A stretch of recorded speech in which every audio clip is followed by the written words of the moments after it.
Hello, our esteemed viewers. Welcome to the tower at UNN. My name is Dr. Juko, as usual, the host and presenter of the show. This week is so blessed that we had a lot of issues that trended around, and those are the issues we're going to discuss tonight. Uganda has been preoccupied by the regime that all state institutions are dilapidated. Corruption in Uganda is a hallmark of the regime, endorsing economic sabotage of the highest caliber. The tale of the fish decay reveals that its root originates from the head, a scenario that isn't distant from the nature of the public service in Uganda. The public sector presents the root cause of the dysfunctionalities apparent in Uganda's institutions, with corruption scandals amounting to trillions of Ugandan shillings being embezzled every day, and the order of the day with impunity. The burden of these acts is disposed towards the masses, and we the masses must look at it as a big problem. Several times, the president has said that he's not a servant of Ugandans. And I believe any president of any country has to be a servant of the country, or else he has to get off the seat, and others who can be servants can keep on doing what is really right. Let me have a small video about the president saying he's not a servant of this country. If I am rich, it is because I worked for everything myself. I feel very proud. That's why I don't care about anybody. Sinaguneguya kubanga tewaliwo eyali anyambyeko nze ng'omuntu. If I am rich, it is because I worked for everything myself. I feel very proud. That's why I don't care about anybody. Mr. President, you say you're not a servant of anybody, yet you're working and you say you're president of Uganda. There are certain presidents who say they are servants of their people. Can I have the video of the Prime Minister of the UK?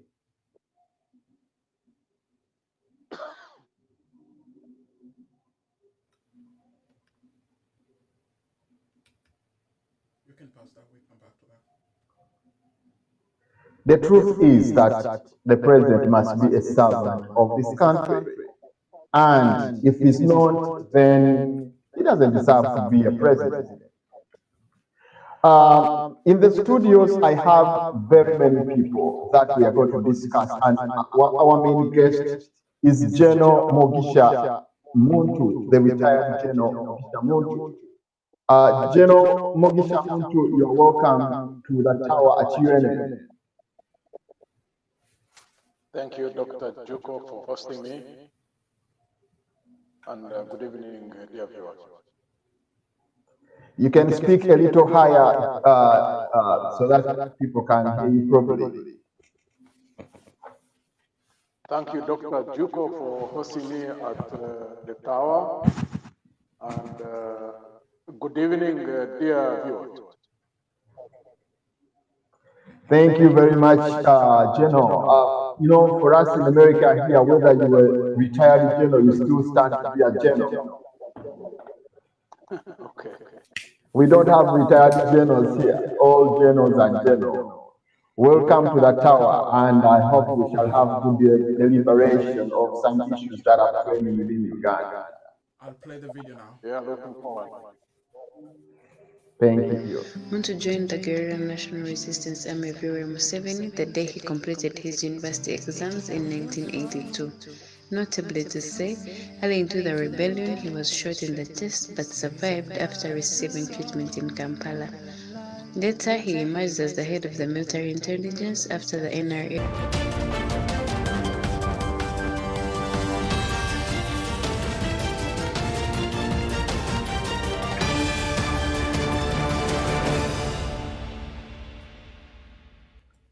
General Mugisha Muntu was born in October 1958 at Chitunga village in present-day Tungoma district and Kwale sub-region.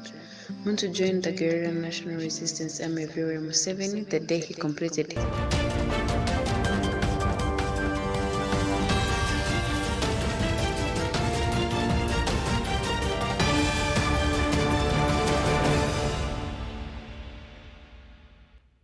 General Mugisha Muntu was born in October 1958 at Chitunga village in present-day Tungoma district and Kwale sub-region.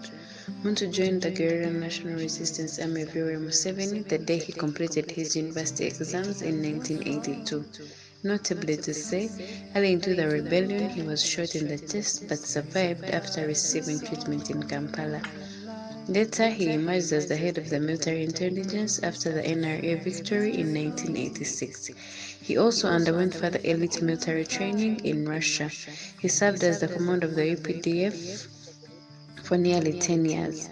Muntu was a member of the Constitutional Assembly 1994 to 1995 and a parliamentarian.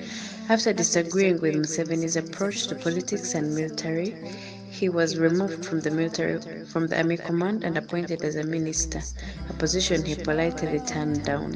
In November 2001, he was selected by the members of the Ugandan parliament to serve as one of the Ugandan representatives to the East African Legislative Assembly, EALA. He joined Forum for Democratic Change and later became its president for a term of 5 years. He later fell out with the top brass of the FDC and formed his party Alliance for National Transformation, ANT. In 2021, he stood for the president, in which he did not perform. Yes, thank you very much, our producer, for bringing the general's profile. And we hope everybody is going to look into that as we try to discuss a lot of issues here in the tower at UNN. Welcome, General Mugisha Muntu, once again to the tower. And this is watched by the entire nation, as you'll be seeing, and we always get guests from all over the world. You can see one of our guests is from Australia, deep in the night, and others in America, and we also usually the producer is in UK. So welcome to the show. Thank you. Yeah, with me also in the studio, I have Lawrence Semboma. Lawrence Semboma, our usual analyst. Lawrence, welcome to the tower tonight. Well, thank you so much, Dr. Jugo, for again another wonderful opportunity to be part of the big discussion that is to discuss ideas, share moments and views about how to better our homeland and probably give some insight to issues that the leadership can pay attention to in order to make a Uganda that is perfect for the generations to come, if not the present. I'm glad to be here today and to share a platform with General Muntu and my sister Anifa. Thank you so much for the opportunity.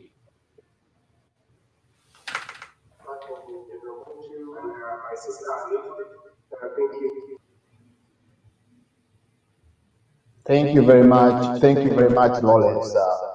I have in the studio Hanifa. Hanifa is away in Australia, but we get her on phone. Hanifa, hope you're doing well where you are.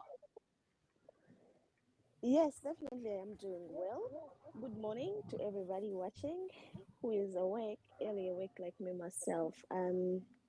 Thank you, Dr. Joko, for having me on this platform, where I am here to add, a stone to a very long overdue revolution in Uganda. To my fellow discussant, I should say, it's nice to be here with you today. I hope by the end of the show, people have picked something from this very show. Thanks.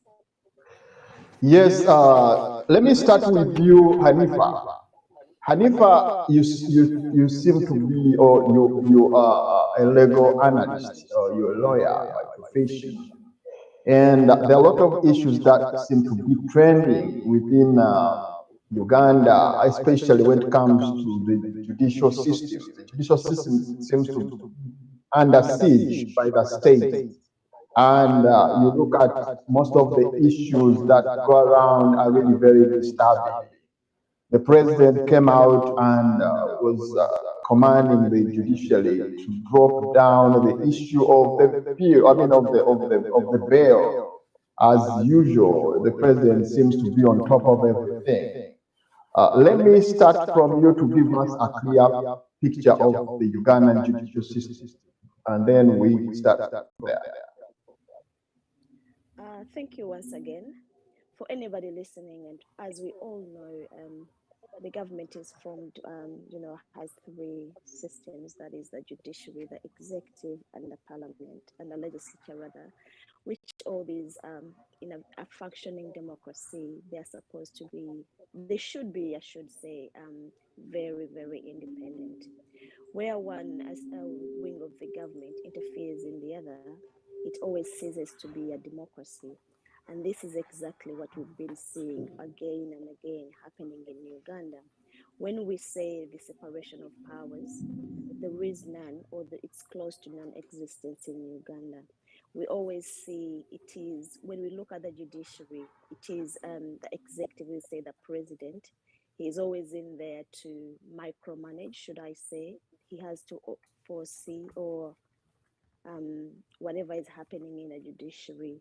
This is wrong in a democracy where these are people who are supposed, the judiciary is a system of court that agrees or interprets on any laws which are made by the legislature.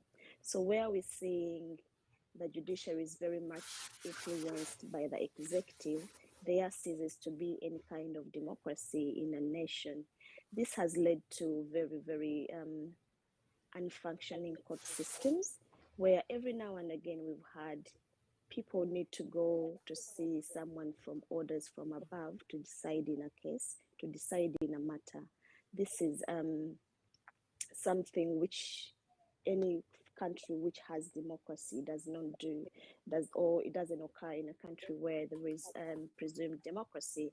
So that continued intervention of the executive, when we say the executive, we're talking about the president's side, into the matters of the judiciary, ceases to, one would wonder, why is even there the democracy? You may, rather judiciary, you may as well be the same person who can go and sit in court because you seem to be managing everything.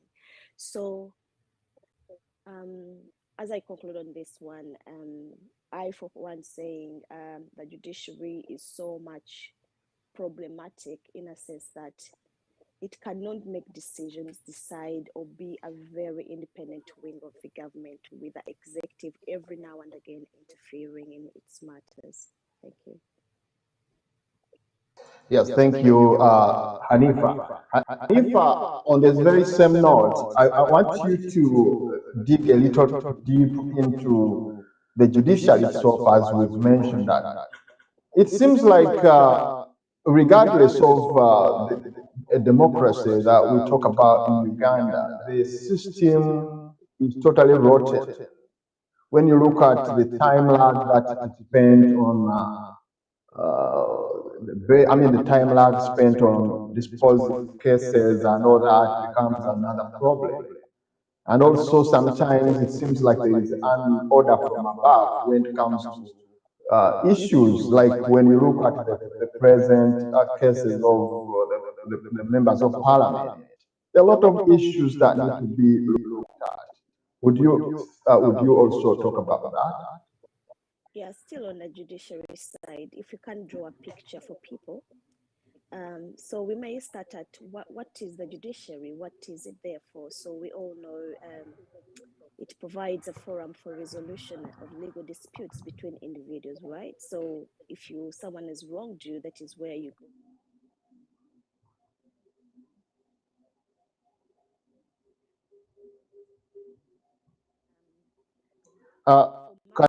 can I request, can you raise a little bit your voice because the sound seems to be a little low? okay. So what I was saying is,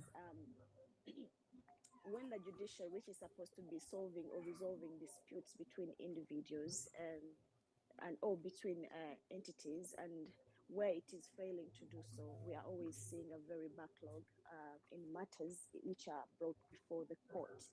So with that continued intervention or continued disturbance of the executive into the judiciary matters, we are seeing people are losing confidence in the legal system, or you get what I mean, like people are like, we rather solve our matter outside court because it's going to be much easier. It's going to be even fairer for all of us. So there is continued, people have lost that trust. Like if I took somebody to court, if I took my case into the law, the law system, I'm going to be able to even ever get justice. And plus, it's become a very even getting legal assistance or going into the legal system, it has become to be a very expensive venture where only the rich can get access to this, or to legal services and stuff. So this has also come to where the president is interfering so much in that you always hear people saying, maybe I would go to the state house, that is where my matter has to be looked in. Then the president has to write to a particular judge to have a look or a say in a particular matter, or an influence in a particular matter. So this is really failing. This is really absurd. That is not how functioning democracies are supposed to be working. Thank you very much, Hanifa. Hanifa, before I let you, we seem to be having the parliament losing sanctity because it seems like there is also a preoccupation there. Recently, the Minister of Education, who is also the wife to the president, was able trying to call the members of parliament to Colorado for a session. It seems to be a very another issue that really disturbs the democracy Uganda seems to be talking about. Yeah. So when you say it, the parliament losing its sanctity, I wouldn't agree when you say it is just losing. I would say for the past 40 years plus, I must say these have been the most sad years by Uganda, where over and over again there has been, the parliament has already, for all these 40 years, the parliament is not independent. The parliament is working in a shadow where, beg your pardon, where every now and then there has been so much influence of the other arm of the government, that is the executive. Like every time we are always coming in. So when we talk about the parliament losing its sanctity, we look at as personally as where we have again and again seen in incidences where money have exchanged hands in parliament, where the members of parliament are, should I say, being influenced to vote for a particular legislation which is going to support the yellow regime. So the parliament is losing all it says, all its sanctity, where money is always tabled, even though there is no technical, rather there is no the camera, money is not shown on camera changing hands, but in the background there is always money changing hands. Then further, the sanctity, parliamentary sanctity, I beg your pardon. Parliament has every now and again its sanctity has been destroyed each time a corrupt ministerial decision is taken, and the nation loses thousands of shillings, whether it involves traditional sectors like, say, fishing, or modern areas like oil and technology. Although these every now and then, how can I bring it out? Where a minister who is very, very corrupt is always awarded these kind of positions, and the parliament still doesn't have any much say in this kind of things. It is already, I see it's losing what is meant even there to be for. Why is it even there? So it's more like a shadow where we are always a shadow or a facade where we are putting something there which is close to non-existent, doesn't work at all. So it's always losing sanctity. So like a minister who is married to the president, inviting the parliament to go to the state house to have a meeting to discuss national matters of education, which is affecting thousands of students in Uganda. This is morally wrong. I've never seen it being done anywhere. So, and the parliament, we're going to continue seeing such things happening as long as the very same regime is still in power. Yes, Hanifa, finally, when you look at the executive part of the government in Uganda, there seems to be also another trouble, because when you look at the formal structure or the cabinet seems to be not having enough powers.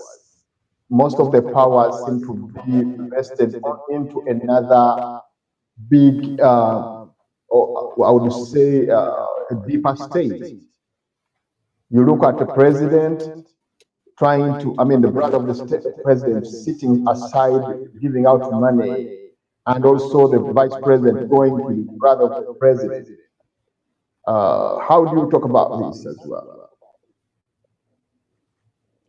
Yeah, this that is quite a very interesting, should I say, a very annoying situation, in a sense that these are things we have as society actually come to normalize. So you would here in Uganda, people would say that is normal and that is okay. So that is culture. It has become culture. So that can never happen anywhere in the world where there is democracy anyways, because these are things we call about impunity and all kind of things. So where we've come to feel comfortable, like the president's brother is going to be having a share of the national budget, and with that we're going to be okay with that, and we say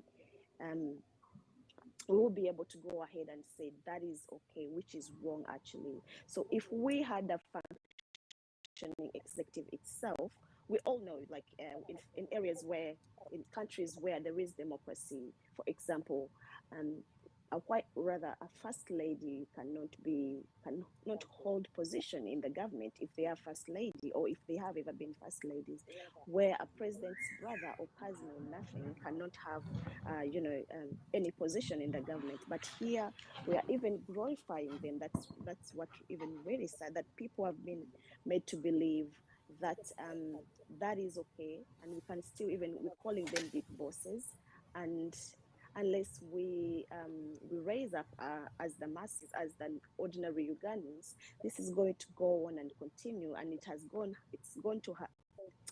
has continued for the past 40 years.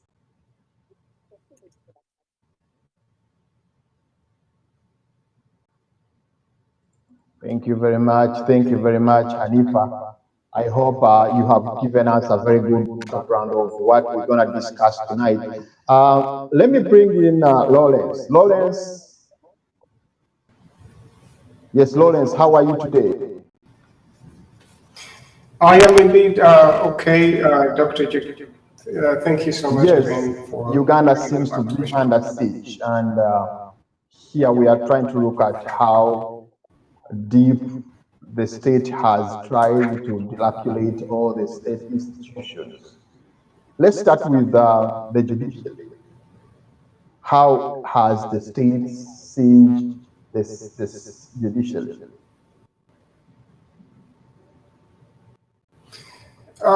From my perspective, the way I look at it is more like if it's the head of the state appointing all these judicial officers, attorney generals and all that, and sometimes it's just the parliament to rubber stamp or confirm these appointments. We can already see that in that fact that the procedure to bring in officers of justice is that, you know, set up, you're definitely going to have a game which is rigged against almost anyone else. So by this, if I appointed whoever is going to guarantee that I am on the right side of the road, then of course by that I am always going to turn out to be the good guy, and anyone else who goes against me would always turn out to be, you know, villain. And this has been witnessed over and over again by the way the judicial officers carry themselves when the state has certain charges it has put upon any opponent.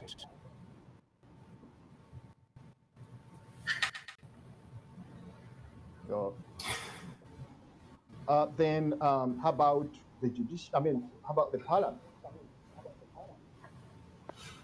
So for the parliament, it's again the same thing. We've discussed gerrymandering before, and I think you know how you know parliament has actually endorsed the creation of all these other many districts, down from I think the time the NRA or NRM took power. I think there were 7 districts or 20, but right now we are closing into 200, if not 300 at any point. And all these are pockets of power or influence that the president has created to guarantee that whatever legislation parliament is supposed to table or tables is always going to yield in his favor. So in that note, again, you can see that the influence of the person on top is well entrenched in the parliament, which is I think the highest body most civilians can participate in to kind of give legal guidance and some participation to the trajectory the nation is supposed to take. So on that note, again, we can agree that the person in power has owned the parliament at the same time, and I think this is witnessed by the majority of the representation they are being from his party. Again, that is pretty obvious that parliament is not going to be objective on that note, because whenever there is any contentious issue, they can always meet in Chankwazi or anywhere else. And maybe sometimes they are given money even for, to support certain decisions, and then that is going to pass. Of course, some of the points the laws they're going to pass are always to keep the regime, in power per se, which is to the detriment of all the other, good players or would be good players. Yes, Lawrence, I'll bring you back later on. Let me have Jeno Mugishamutu. The producer is working on something with you, Lawrence.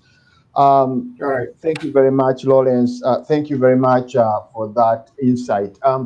Let me come direct to Jeno Muntu. Jeno Muntu, once again, I welcome you.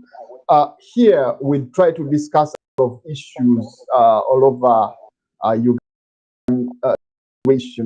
What is want to look at a better. We, the people in the diaspora, usually find it very interesting when we come to Uganda and find it the way we live in these other places where we live in our respective countries. Jeno, the situation seems to be very, very worrying, and in almost every sector, it seems like the state Lawrence, has just some echo. there's a lot of overtaking all the institutions, and these institutions seem to be very, very worrying. Let's, in the first 5 minutes, can you make a wrap up of what you see, how the state has overtaken all the institutions in Uganda?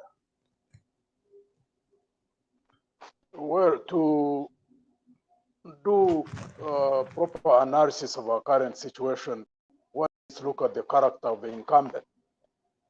John Museveni is a very overbearing person by nature and style. He's a micromanager, and by that nature, we have things, and in the circumstances where we have not had a significant number of people within the political class who occupy the other institutions of of governance, because the principle of separation of powers requires that the judiciary, the legislature, and the executive, that they operate independently, though cooperating. So when you do analysis after looking at the overbearing nature of General Museveni, one also needs to look at those who occupy the other institutions. The only way you can check a general a micromanager is if you have got men and women who occupy the other institution, the other arms of government, the parliament, the judiciary, who are bold, and in the case like we do have, who are protected by the law, because there are very clear laws that protect the judiciary. They have got security of tenure. The members of parliament are protected by the law. They are well paid. However, if they do not exercise those rights, and therefore withstand the manipulation, the overbearing nature of an incumbent, you end up with the situation that we do have now. At the point of independence, there could be justifiable reasons why we had problems in the management of politics, because one, many of the people in the political class were not yet exposed to governance. Two, we did not have a large number of Ugandans who are educated. But close to 60 years, really, I'm not so sure that we should have excuses. On one side, we should recognize that there are leaders, like in the case of General Museveni, who are simply incapable of doing things in the general interest of people or in the best interest of the country, because he's driven by self, by self-aggrandizement. However, we must know that we should not depend on the goodwill or good faith of any leader ever. The only way countries can be stable and move in a positive direction on a sustained basis is when you have people within the political class who, one, agree on what is in the national interest, and two, in whatever position they find themselves, to do the best they can and to resist any pressure that comes from anywhere, whether they lose their jobs or not. I think that's where the problem lies now as we speak. I do not see, for example, how any judicial officer should bow to any pressure. They are protected by the law. However, when you do analysis and you see what is running through our political class, almost from the time of independence, I think that's something that we need to dwell on as Ugandans, but also to reflect on what happens elsewhere in many African countries, because it seems it's a problem that is so pervasive on the African continent. The emotion of immediate gratification leads us to operate in a mode of survival. Every time we are looking at how do I survive, once a person is in a job, they're not looking at how do I do what is right to advance society. I think what drives most of us is how do I survive? How do I feather my nest? And as long as that emotion drives the majority of the people who are in positions of governance, we will still face the same problems that we do face now. Yes, leaders should lead the countries in a positive direction whenever they get an opportunity, but we need to know that human beings are different. There are those who get into power, and the first thing they want to do is to abuse it to the best advantage in advancing their own interests. As we have seen in General Museveni's case, he has had the opportunity to change the country, but he has become part of the problem. I think we know enough of that. Therefore, the question should be, so how do we rectify it? How do we break out of this vicious cycle? Because if we don't do adequate preparation, change is a constant. Change is going to happen. I mean, we have seen some changes, like the case of Uganda in 1962. But why is it that every time we are going in the correct direction? That's the issue of culture. And those who political class really need to dwell on this matter, do analysis of it, look at how they can organize better, so that the next round of people who occupy power act different. Because the assumption is that the moment General Museveni is out of power, that necessarily everything will go right. No, the problem is the culture. Actually, Museveni is a symptom of a larger problem. And if we don't deal with that, even those who go in next easily be sucked in by the same trend, and you find that they will be doing the same thing. Yes, General, that's a very good introduction about Uganda. And I really agree with you. There is need to make an overhaul. Dr. General, it seems like every person in Uganda has failed to identify the problem. The problem seems not being identified in a way that they keep doing the very same thing all the time. Because now, if the power has been grabbed and taken over by the regime, it's like somebody who goes to fetch water, to fetch milk from a well where there is only water. Every 5 years, people go for election. And they know that even when they go for election, the regime cannot give away power. Doesn't that really perplexes you, General? Well, we have to deal with our own problems as Ugandans. I don't think that this problem can be fixed by anybody from the outside. So the more we engage in doing analysis, the more we engage in looking at the situation as it is, but also focus on how do we get out of this mess. The better for all of us, at least those of us who are participating in politics, like in the party in which I am, we almost don't do anything else other than dwell on that. How do we break out of a vicious cycle? Because, when you look at Uganda, at times those of us who live within the country, because of the nature of the problems we face, the tendency is that you can be so immersed and you think that maybe elsewhere things are better off. No. When you look across the whole country, the 4 countries, right now, the countries which have got stable systems, which are transparent in the management of their national resources, that have got democratic institutions, I don't think there are more than 10. So which means that the problem cannot just be individuals. The problem must be cultural in terms of the political culture. And who establish the political culture in the country? It is the elite, the educated, those of us who have had the opportunity to go to school. And therefore, one hopes that education broadens our minds, gives us the capability to do deep analysis, understand what the challenges are, and design solutions to them. And therefore, that's where we are at right now. Because change is a given. And therefore, even when we keep dwelling on the issue of change, yes, we need to discuss it, the nature of it. Also to discuss how we break out of this vicious cycle. As part of those who took weapons in 1986, we took power and we came out and, as we always do as politicians, we say the most things and anybody can say nice things. I think over where you are in America, they say talk cheap. Anybody can say anything. But the question has always been, not only in Uganda, but across the whole most African countries, implementation. Putting into practice what we talk about. If we are talking about justice, how do you govern rooted in build a governance system rooted in justice, in fairness, in transparency, in democratic practices? How do you do that?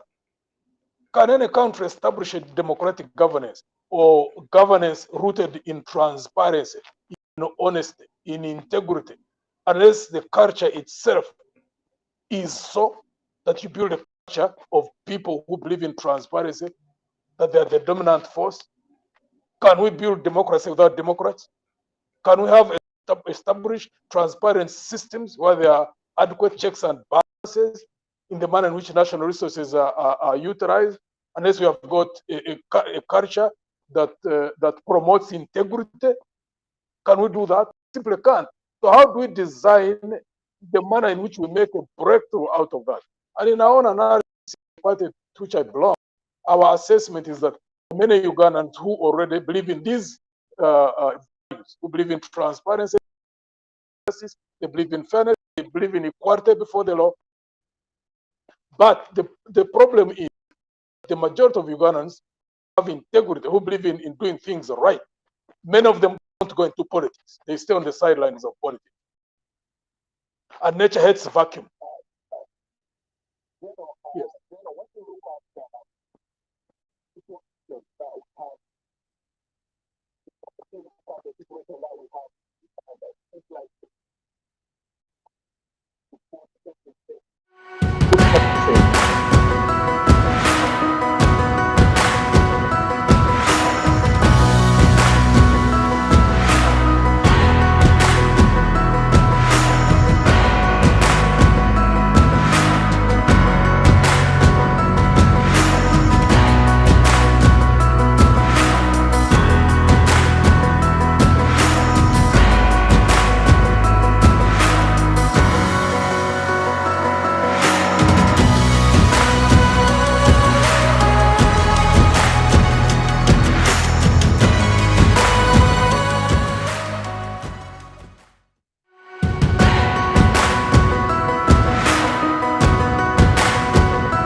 Yes, that was a quick break that took us a little bit.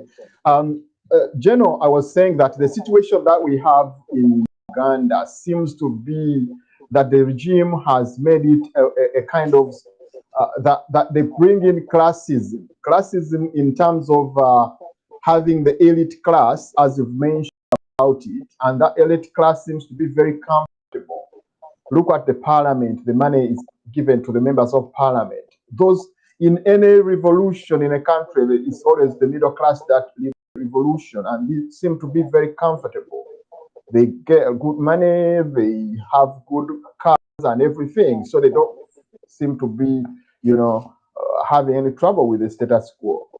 How do you expect to have change when such people are already, compromised? Yeah, if there is uniformity in thinking within the middle class, if all of us are of that nature, that whenever we get into positions, the first thing we think about is to feather our nests and to feel comfortable, regardless of where there is rot happening all around us, then I don't see any solution to the problem. Because unfortunately, there's no time when you're going to have peasants leading. I mean, by nature, all revolutions everywhere, all over the world, are always led by the elite.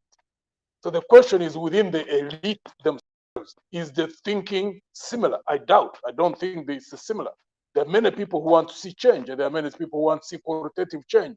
The only thing that has to happen is that those who want qualitative change have got to organize, have got to gravitate towards each other. They have got to network. They have got to see all things that can be done, so that one, when the regime is ousted, that what happens next is the effort to have a breakthrough out of that, a breakout of that culture that is dominant in the country. I mean, and the problem is not really that the nature of us being Ugandans. I keep using this example. I mean, in Uganda, where we are now, you see a clear difference where there are systems function, where there is a culture of good corporate governance, that is the private sector, which exists in the political side of governance in the country. I mean, you see in the private sector areas, like in the banks, like in the telecommunication companies, Ugandans are the ones who staff all those organizations up to about 98%. And they function very well. You go into a Airtel shop, customer service center or MTN, you go into a bank, Stanbic, or even the locally owned, like Centenary. The systems function because the organizations are designed to make profit. And therefore that influences the manner in which they function at the point of recruitment, at the point of how they position people, at the point of specifically everybody knowing what they are supposed to do, the roles which they are given, and how they perform those roles. And if they don't perform them, what happens to them? And the remuneration when they do well. And if they don't do well, what happens to them? It's a system. There's an organizational culture in those institutions. That's why they function properly. But go on the government side, nothing tax. So Ugandans, therefore, the point I'm trying to make is that the problem is that it's a lack of Ugandans who can do what is right. We see many Ugandans who are operating in the private sector, performing well and making the organization they work for make super profits. On the government side, the motivation is not profit. The motivation is service delivery. But therefore, there must be a team of Ugandans. There must, they're exercising power responsibly, managing the taxes of people, because that's the very reason why people are in politics. It is how to manage taxes from people, the best interest of the country. So there must be a team of Ugandans who work together in concert, in a coordinated way, on a sustained basis, consciously in a focused way, so they establish a new culture. How do we establish functioning systems, regardless of who the president is eventually? But the initial group that must make a turnaround and move in a correct direction must be very, very focused and disciplined and working in concert and in a consistent way until they establish those systems that lead countries to be run in a good way, establishing like the principle of separation of powers, ensuring that there is accountability for taxes that are collected from people. That requires people who are going to be ready to sacrifice. And they are already there in Uganda. I mean, the Ugandans who can do all these things. Unfortunately, many of them are unplugged from politics, So there must be those who must say, you know what, you must make the sacrifices. I can go in 5 years, 10 years, go back to the private sector, but I must be part of the process of turning around the situation in the country. Change will happen. Change is happen. The only thing which is not automatic is qualitative change. Nothing good can ever happen by accident. That has to be worked for. That's the challenge we face as a people, as those who have gone to school, we bear a responsibility, really, because the majority of our people are there, peasants, and the solution to their problems is, lies in those who have had the opportunity and been blessed to go to school. Yes, Geno. On very same note as you mentioned about responsible change. I mean, it seems like Ugandans who are there for change, I mean, who are trying to go for the revolution, seem to be people with, exercising their ego. Ego seems to be very central amongst the people that think that they are going for a change. If you look at the political players right now in Uganda, there is none of them that looks at an angle that you're talking about, whereby all the leaders would come together and then sit down and have a dialogue and say, this should be the direction where we should take this country. I'm just looking at that day when political players, apart from the ruling regime, that would sit down and say, now, guys, we have tried this way. We have tried all the way we've been doing things. Now it's better we take this direction, and it becomes a consensus. Are you looking at that? Are you having something of that kind that can come up, which will include everyone around? The other problem I normally notice in our country is that many people look to us, the individuals, and they think that we are the solution to the problem. We are part and parcel. We are products of our own society. Many of us who are in politics, those in the ruling party, even those of us who are in the opposition, and by nature, as human beings, the moment you find that you have got support, the tendency is that you may think that you therefore now can do whatever you want to do. However, to me, and it is possible that the Ugandans who are exposed, who are educated, can create a standard, and coordinate effort and design where they think the country should go, and say 1, 2, 3, 4, 5, 6 what we require. This is what we want to see happen in our country. And then those of us who are in politics would be doing things that we need to do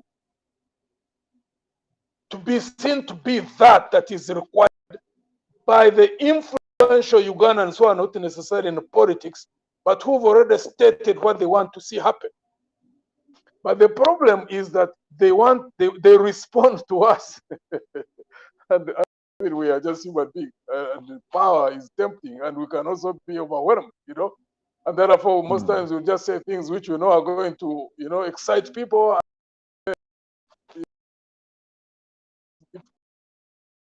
Get excited and they go behind maybe a party or another, or without clearly doing analysis and say, but is this the direction we should go? Then very Because, difficult. General, when you look at the situation, for example, in the last election, it seems like that syndrome of a one-man syndrome, which is very, very pertinent in Ugandan system, that there must be a strong man. You always think there must be a strong man, which is wrong. Does not promote a single man syndrome. So that syndrome seems to be very, very pertinent in Ugandan politics. And I wonder, because when you look at the politics that you play, for example, as Mugisha Muntu, it seems to be quite different. And regardless of the quality that is attached to your approach, you don't seem to attract a lot of people. People tend to think of that kind of activism politics of,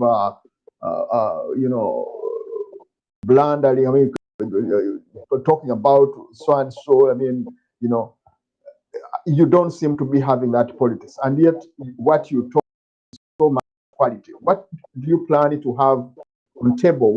Those people that think that politics is about, activism, making a lot of noise. Sorry to use the word noise, but yes. Activism itself is okay. I have no problem with activism. You see it happening all over the world, and quite a number of times. People who are active, maybe to wake up even a regime that would be sleeping on the job.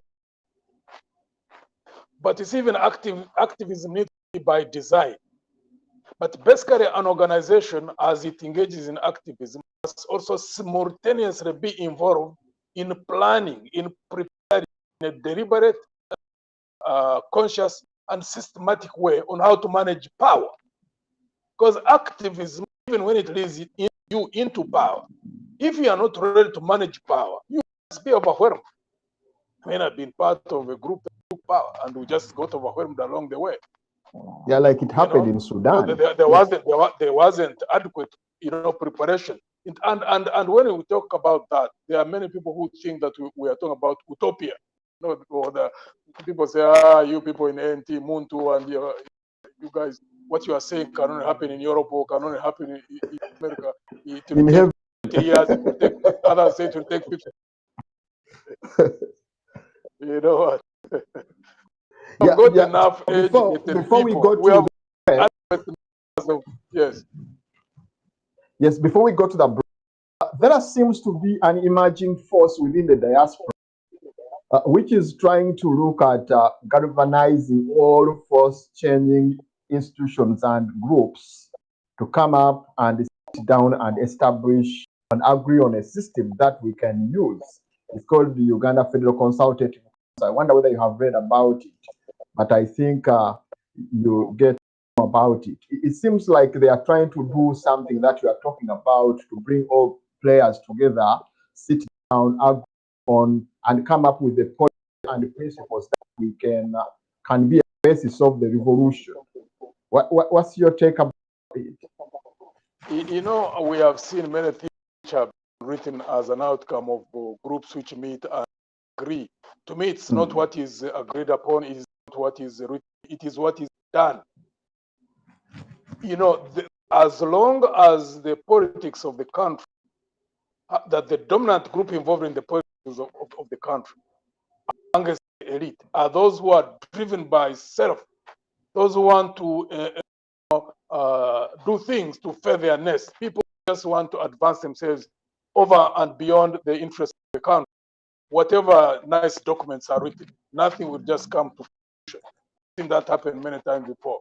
So change the nature of the actors. And then when it comes to implementation, they'll know what is primary, they'll know what is secondary. Because people who want to build a country must know the issues of the country come first. Very well knowing that when you build on a stable foundation of good governance, and there are equal opportunities, there are systems of justice, and you focus on using resources of put them in productive areas, and you grow a robust economy on a sustained basis, you can benefit from that as an individual. But then what comes first is building the country, then you benefit as an individual. But if the mindset is that how do you advance yourself, and therefore everything else can happen by some form of accident, that things don't work. We've seen what has happened in South Korea, seen what's happening in Malaysia when Mahathir was in charge. We saw what happened in Singapore. Their development was by design. It was purposeful. They had a team of leaders who put for that. So what is written is not the most important thing. You can have all politicians sit down and write a document. The question is, do they have the will? Do they have the capability? Do they have the discipline to even put what they would have agreed upon, in practice? That's where it starts. Okay, let's have a break for now, and when we come back, we're going to have the second segment of our. Thank you very much. As I mentioned, we have General Muntu in the studios. We have Lawrence, and we have Hanifa all the way from Australia. Let's have a break, and then we come back. We continue the discussion. Don't.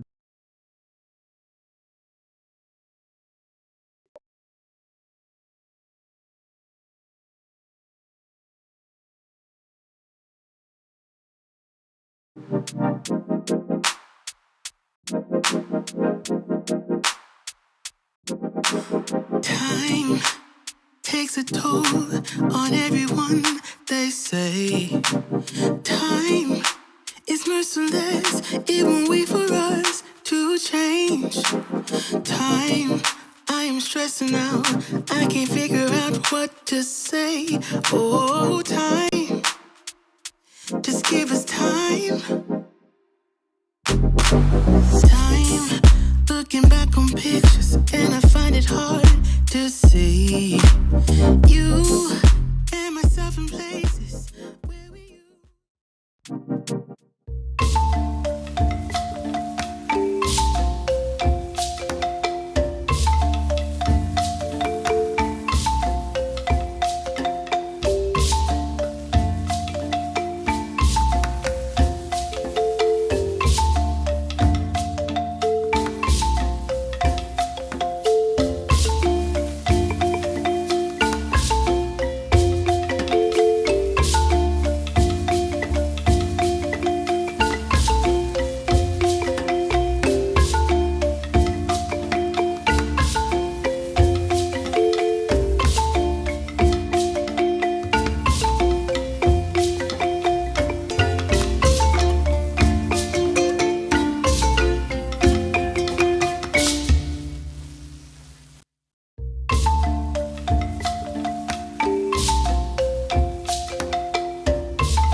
Yeah, welcome back to at the UNN. At this time, we are trying to analyze issues that are really trending within Uganda.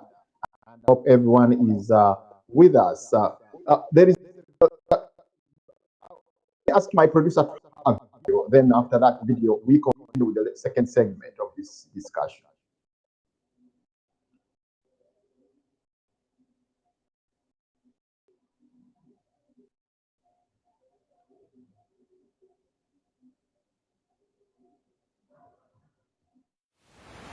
You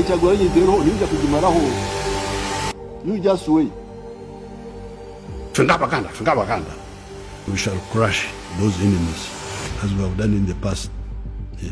You preach your nonsense, we shall answer you by what? For us, we sought to kill. The head and the chest is our target. And if you go beyond word and want something else, you also get it. This is not the first time. Police has a right to shoot.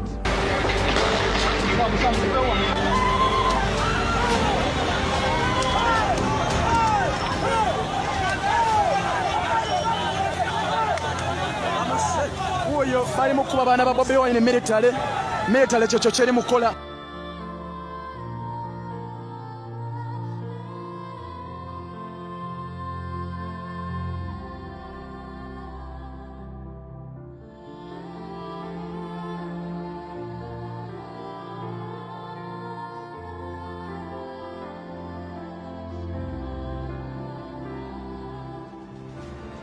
Police has a right to shoot you and kill you. We have started. You have heard and you have seen on the television. For us, we sought to kill. Sincerely. We are not breaking people's legs. We shall shoot to kill. The head and the chest is our target.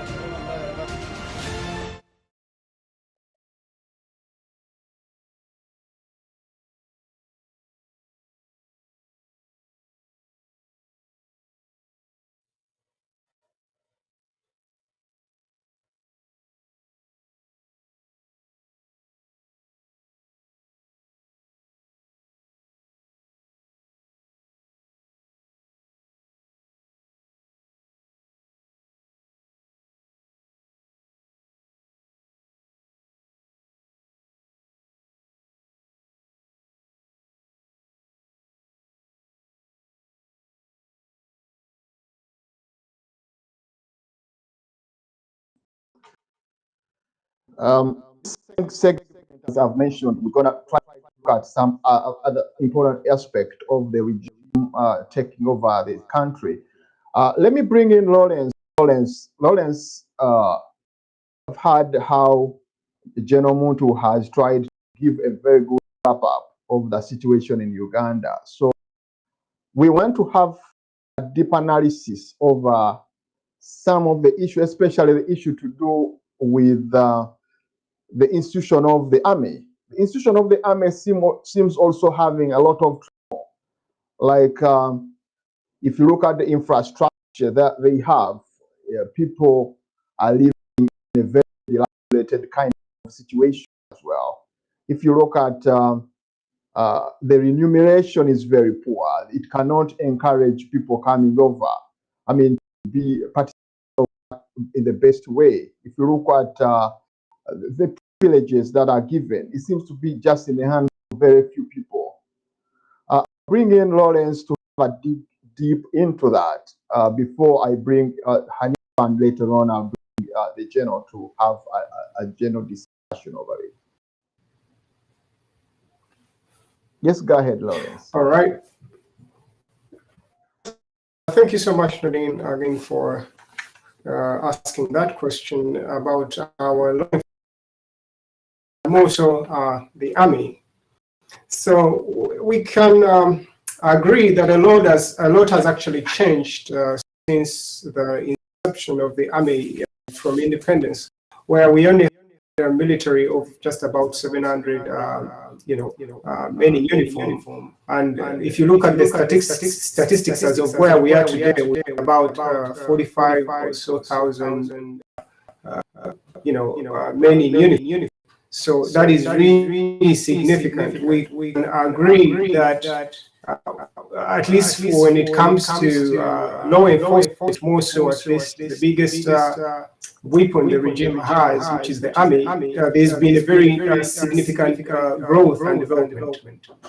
So if I may just get into just a few statistics just to share with our viewers to get a clear picture, Uganda has about 45 million people if you just look at its manpower. And of course, all these statistics are available to you at the Global Firepower website. You look at our firepower, we have about 45 million people. We are ranking about 30 in the first quarter, you know, we're about 34th in ranking by that number, which means we have a very strong population that a big weapon we could use in case, you know, we have to fight off anyone who is to threaten our integrity and safety. And of course, that also plays in double to be a match for all the goods we produce. But of that, I think we are having the army standing at about 45,000 or so uniform, which is still a good ranking per se. And of the people, of the population, we have at least almost 1 million people reaching military age annually. So that shows you that if you just look at the numbers, in terms of manpower, Uganda is doing so well in that regard all by itself. Now, manpower is one thing, but then when we look at how much we've invested in air, power, and the land forces, there are some interesting ones there as well. So we have, I don't know that the producer actually put these numbers up for us. For air power, we're looking at, we still rank just midway around, you know, the 79th position at that. And just because we have about 50 aircrafts in there, we have these, you know, the trainer planes, we have the helicopters, and then the helicopters, and then the transport. Very good, you know, if you were to look at that. I think we're ranking number 14 or so in the African continent. Globally, ranking in the 80s or so. It's also not so bad. You can see we've actually very good money in terms of making sure that we have equipped at that. Moving on to the land forces, we have about over 200 trucks, over 1,000 armored vehicles in there. We have all this towed artillery, rocket propellers, all the numbers are in there. By the way, this is not secret, access information from anywhere secret. This is information that is available to any of you at DFP website. So it breaks down the military stand of any country, and then they award you a matrix to rank you globally with all the other countries. So if you look at that, we can all agree that Uganda is standing or has a good military stand at that point. But put in mind that we don't have as many internal wars, though we can agree that there've been a good number of, you know, insurgencies that came up, especially from 1986 when the government took over power.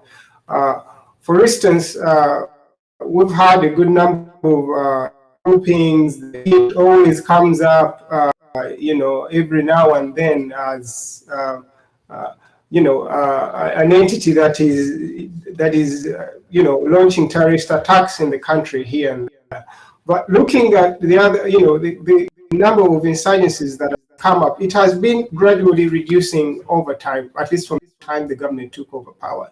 You had, you know, forces from the East region, you know, you had people back, that was the Egrea team with the FOBA, the UPA. You had some power, I mean, some forces from the Western region, the ADF. Those are the ones that launched in that part of the country. And then, you know, you had other forces in the north, the LRA, the Akwena group, and the Citizen Army for multiple politics. So again, just referring back to what the general discussed, you can see there have been a good number of people who have tried upon themselves to launch, you know, a front against the government to change at least the way things are moving. But I think most of them have actually very unsuccessful. When you look at the number of attacks, or rather, the groupings for starters, the formations have been reducing over time. That at the moment we don't have any rebel groupings per se idea. At least that is as of 2 or 3 years ago. But again, that does not mean that we are not investing, as much in the military. We're still maintaining the military budget to about 3 or 4% of our GDP, which is quite interesting. Now, looking at those numbers, one would ask, but about we try to put that much attention we put in the military into any other sector, like for instance education, health, because I think the general has just highlighted that we need more educated people, or rather the elite, to change. They've been able to go through some grooming, some learning, and acquired all these knowledge and skills, and they know what is right or how things should learn right in the global village we live in today. But are they making the effort to do that? It looks like everyone left that mandate to whoever, any activists who comes up, or anyone who can gather the numbers into today's popular politics. I think you've seen now musicians are filling in that gap, and comedians, and we've had a good batch of at the moment. So many people from who are unthought of, initially to be interested in politics are the people who are actually at the front right now. Does that mean that those are the best the country can offer? Maybe yes. We are all judged by our results. If the best politicians we can, musicians, and not the lawyers and all these people who might, probably have more knowledge or access to better information than musicians per se, are the ones taking the stage, then we all know where we are at the moment. But is it all a lost battle? I don't think it is. We can, for starters, I think we cannot consider having any change thinking Ugandan thinking in terms of, because as you've seen right there, I think you would be stopped in your tracks just by looking at how much firepower you're going to face if you launch an offensive air or whatever. We are pretty much very guarded. And then looking at all these other missions we've had in our neighboring countries, which is the DRC operations we've had in the DRC, even as far as the Central African Republic, in Somalia, in the name of promoting democracy and of course stopping terrorism.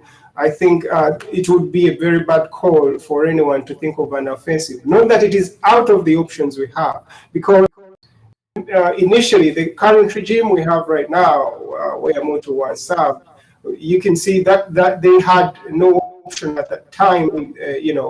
All these other things were happening in the regime that was prevailing at that time in the 80s. And more so to 86, when we had that military council taking over, leadership of the country. And so, at that time, we had probably one of the highest military expenses during that time, because it costed us a lot. We were renting, I think we were hiring mercenaries from Tanzania and all these other armies that could come, such that we can save ourselves or, save the Ugandans from the demise they were suffering from. And again, at that time, formally, initially, the army was still very stratified against and concentrated in certain regions or ethnicities that are loyal to, the leaders then. We can see that is almost the same thing even today. So not so much has changed. And of course, my producer, I think, has just shared some statistics with the COVID numbers right there. Yes, we're right now dealing with COVID, and Uganda is not doing so bad. I think we've done a very good job. But I think to do that, even to do such a good job in terms of COVID, I think we had to institute the army. Of course, not so many people liked the use of the army to manage that. But we can always celebrate that at least COVID hit us as bad as it would have if there were no people actually try to put people in line and encourage, all the safety SOPs that the Ministry of Health and the World Health Program, Health Organization put out. So you can see that the army has actually been used for some good there. And if you're to go to the UPDF side in terms of their welfare program. They look at there was a Lendo there, their SACCO, and then the Army Workshop and all these other things. But what is most important, what I want us to focus on, is the one for Operation Wealth Creation. I think that's the one that the president's brother is running. And if you just look at the map they have, they are into agriculture, technology, and bringing in experts to tell everyone about all the ways they can improve infrastructure and their businesses, which is focused at the informal sector. Very good initiative. You've handed it to the army because it's the one which is most equipped and all, and you're hoping that you're going to use their expertise to run this. But most of the service lines we have just looking at managing taxes. They're not business entities. When you look at Operation Wealth Creation, focusing at making people more productive or reaping some profit in that regard. Always assess whether worth.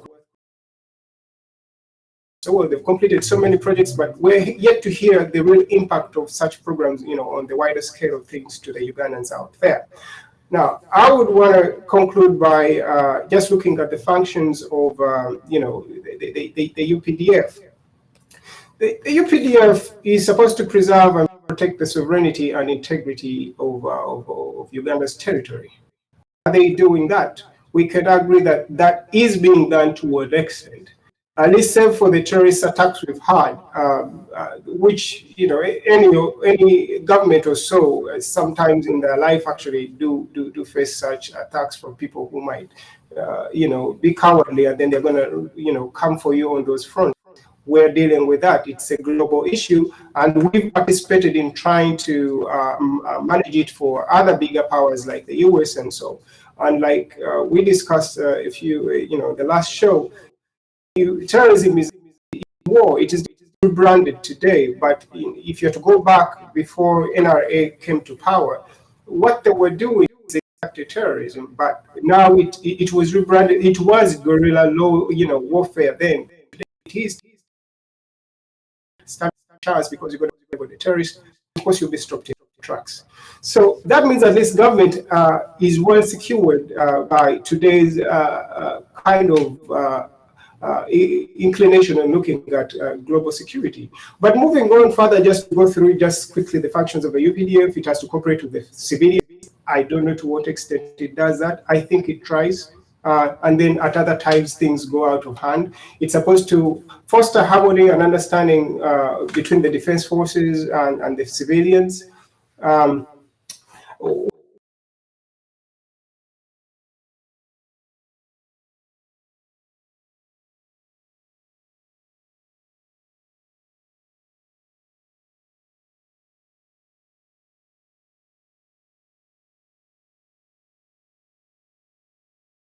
Security, issues, and she highlighted that of late, it's quite interesting. You might not believe how the statistics came out, that we have more intrastate actually violence, political violence, than interstate. So while in 66 or 62 or 71, we had interstate, whereby it was another ethnic group attacking another ethnic group. Today, the attacks have evolved. They're acting, they are there. Now, if you have people who are supposed to, like maybe the Baganda are supposed to, to agree on certain things, or the Banya, but if you have fights now happening within these entities, it shows you how much of a job anyone who is seeking to unite or even organize has. The polarization is within people who are supposed to be on the same page. And that is evident when it comes to the political system and the actions within who you expect to agree and disagree. If those disagree, then you wonder how it's going to fit into the national dialogue or the national at the national scale. Now, that I think I would want to wrap it up, but that just one last submission on that. How are you going to organize as anyone who is in leadership to try to use every facet I've just kind of outlined here to propel peace, to bring about peaceful change in the country, because that's to be an option. The army always takes over, and the police has also been militarized. And I think every other institution, you had that incidents where the, people in armed forces in parliament also trying to exert influence there. So we can all agree that the military, as strong as is expected elsewhere, it is just only working for the regime in there, and it is not letting anyone get into the polls to contribute to propelling forward. So we have a big job by Ugandans, and we better know how to do. We need people to participate. Come to the front if you feel that you have any, and then we should meet like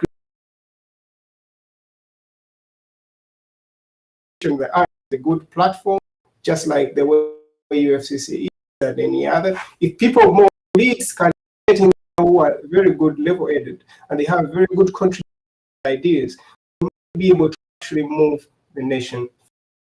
Thank you.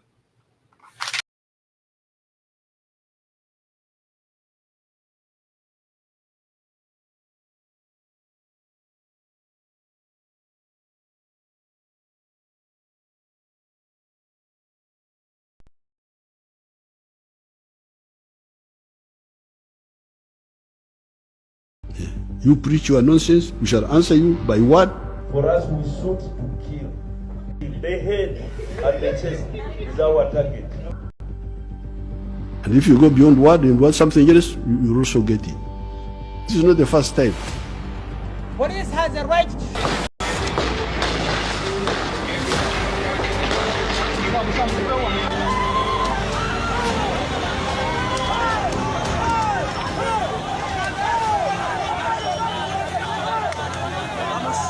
oyo bali mukuba baana ba Bobi Wine military kyekyo kyeri mukola.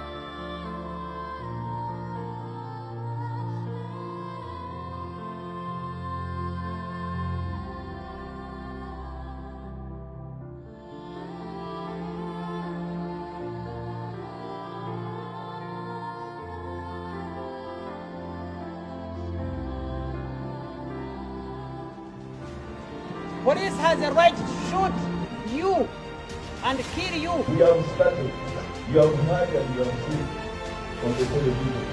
For us, we shoot to kill. Bakwatako bajja bakuba amasasi bajja kutta abaana bammwe. The state will kill your children.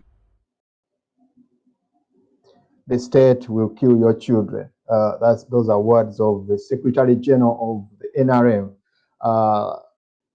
General Mugisha Muntu, this is the army that you led for 10 years, and I don't know how you feel when you look at such kinds of things happening, and yet you were with them and you did a good job.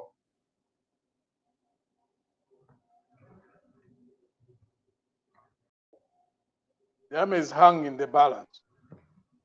And since independence, the army has been drawn into politics because of the mistakes of leaders. Everywhere on the continent, in most cases where the army has been dragged into politics, it has been as an outcome of wrong decisions or deliberate decisions by those in power to use the army or the security forces for their own survival in power.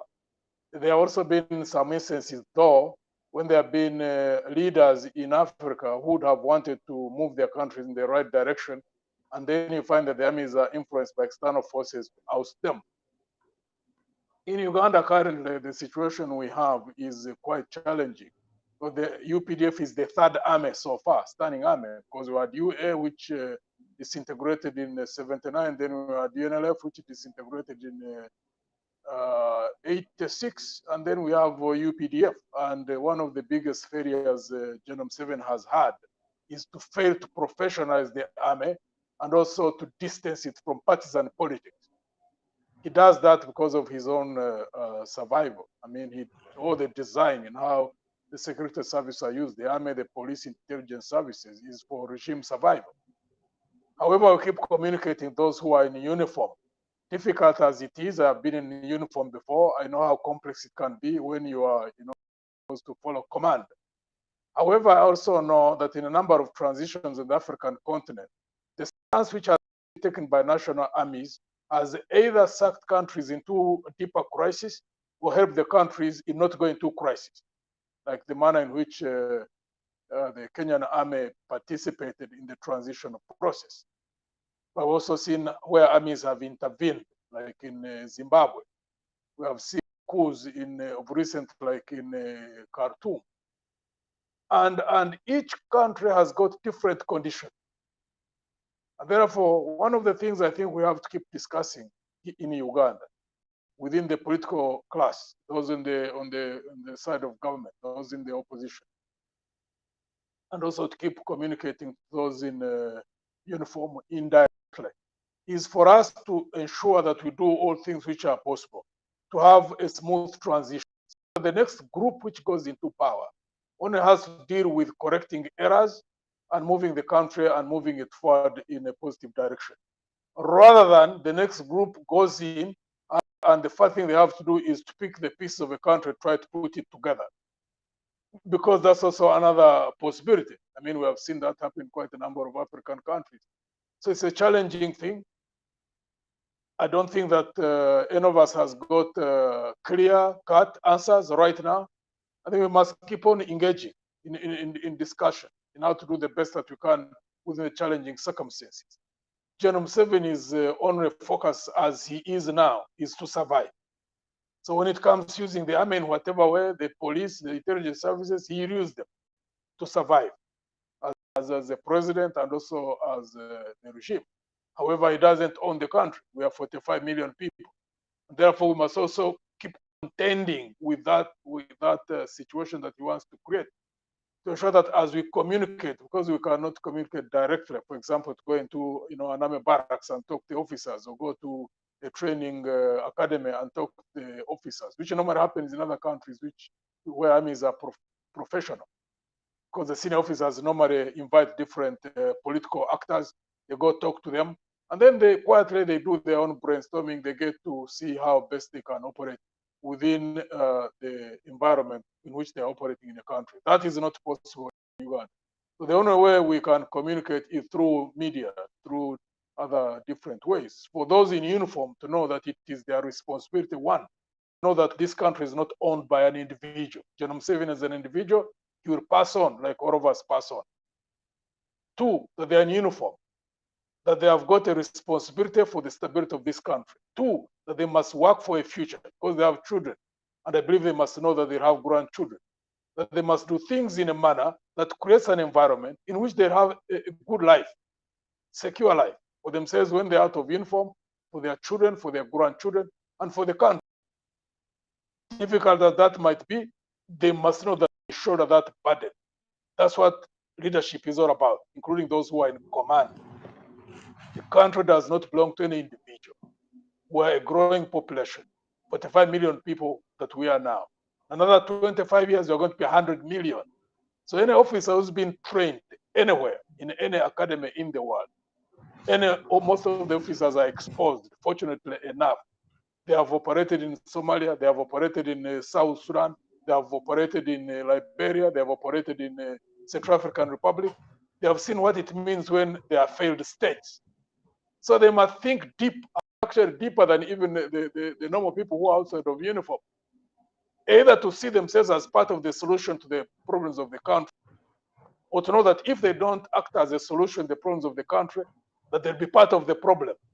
And there's also many times those who are in uniform must know that when you become part of the problem, there's also always a cost to that the wrong decision that you take when you become part of the problem. Basically, that's where we are at. And Lawrence talked about the army being put like in a. I don't agree with General Museveni's the way he puts, for example, into wealth creation. I mean, that's politics. Because he had hoped that maybe when he puts the officers there, maybe and they distribute all the things they distribute and put money there, when it succeeds, it would be attributed to him and his regime. But in the process, abusing the army. I mean, the agriculture is not an area where the army has got expertise. There are agricultural extension officers. If they were corrupt, they could have purged the system and then resuscitated it and funded it, and it could have done the job much better. That's not an area that the army should be part of. Two, the army should not be part of parliament. We have argued that over and over. This regime is not going to solve that. My hope is that the next government will be composed of people who recognize that the army, while it should have a high level of political consciousness in the officers and men, it should not be partisan. It should be national in nature. It should be professional. But as we stand now, I don't think that they're going to put out those representatives from parliament, as long as General Museveni still retains the stance that he has of regime survival. The army has to be very careful. They have seen many General, transitions. when you look at the situation, for sure, looking at the trends in Uganda and actually the culture that has been, put across, especially to the army. In other countries like Egypt, for example, they make sure that almost every family produces an officer, whether for 5 years or whatever, so that people can be part of the army. I mean, and the army can be part of the community. In America here, they put a lot of privileges to somebody who serves in uniform. It seems like the culture in Uganda is too much of whatever regime that comes over, takes on another, brings in another army. This also brings another issue. Secondly, when you look at the problem of the infrastructure, the army, it seems like all the money spent or the big budget of the army goes too much in the ammunitions and all that stuff. But the people that work into on those infrastructures seem to be very, very much dilapidated. The remuneration is very low. Their welfare is very bad, and some people are arguing that is one of the reasons why you see they are unleashing a lot of anger onto the people, on the population. Would you dig deep into that, General? Well, the army officers cannot speak in public, but I have a feeling that if they were to speak in public, there are a lot of things that they'll be able to say. I don't think that they are. It seems like your sound has gone. Yes, you are good now. No, there was a call which was coming in, unfortunately. Okay, go ahead, sir. No. The army is not immune to facing the challenges that we do face. Many of the officers and men are not paid. They face the same challenges of health services when their parents or their extended families are sick, or when the pressures from extended families about education. Many problems that we face as it. But the design of the army is that there must be discipline. You cannot speak, outside the army fora. And therefore, it becomes very, very complicated for them. I cannot speak for them, but what I know, at least as someone who was in uniform at some point, and I believe there are many, many officers and men who are well educated, who are trained, who have seen the problems that have happened on the continent, who would want to see a stable country, who want to see a country that is growing steadily in economic terms, and therefore become beneficiaries to the development process, whether in uniform, whether out of uniform. And the question is how they themselves internally, because they cannot organize, but be conscious that they need to be part of the solution to the problem that we do face. Complicated as it at times is, because the armies and forces follow orders, but there are also orders that need to be refused. That can also happen. I know of times when presidents have given orders and the officers simply say, I will not carry out that order, and face either jail term or be fired, whichever happens. They must start building that resolve within themselves. They are part and parcel of our society. And they need to know that if we don't solve these problems in a way that maintains stability in the country, that we would face a crisis where we are heading. When you get a situation like you see what General Museveni is saying, like in the case of the generals, at times some of them who say some of the most reckless things. One, it's an indication of two things. When a regime is under pressure, they start lashing out. That's an emotional reaction to pressure that they do face. But also the other thing that we need to know, power is an intoxicant. You know, if you have people who get to power, if they're stable enough, they get intoxicated and they can just do anything. And therefore, all the things that we see should be a signal to the rest of us who are outside power. Everybody who wants to go into power needs to know. When you go into power, when you are not able to build yourself psychologically, even in the event that there are no systems to check you, that you have got a capability as a team to check yourselves, until you build systems to check people who are in power, you can easily get drunk. And I can tell you can easily do the same things that you see those generals saying on those on the screens, as we have seen happen many times before. We saw them saying things in the 60s. We saw the challenges in the 70s. So even in the 80s, same thing has happened. So as we deal with the current situation, my hope is that the political actors have also keep working, you know, across the board to have leaders who, the moment they're in power, don't just get drunk like those whom we see in there now.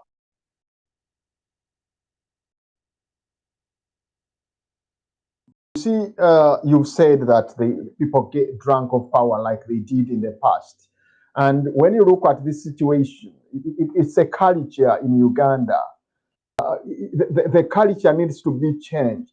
And those that are holding power are not ready to give away. It must be a struggle, which people in Uganda seem not to have forgotten. To me, I think, yeah, General, don't you think there is need to change, you know, to be quite dynamic and change the approach? Because it's always very difficult to always approach in the same way and having the same results. Don't you think there is need to change? Like I usually tell politicians that if, for example, several times, Kano Chiza Besigye has won election and did not capture power, did not get power. And as many say in 2021, Bobby Wine got power. I mean, I was voted into power, won the election, but he did not capture power. So it's continuous. People are going to engage, but capturing power is the most important. That's why President Museveni and actually a group of you, when they saw that Obote was not relinquishing power in the right way and was doing havoc, they went to the bush and were able to capture power. So that power that is being held by President Museveni is the one which makes him to have that impunity, and with the people that they have. How are you planning to, you know, change when we continuously using the same approach, which are giving wrong results? It's just preparation. You know, many of the people are focusing only on change. They are looking on the day when General Museveni is out of power. And many people seem to think that at that point everything will be okay. To me, what happens before that day is the most important.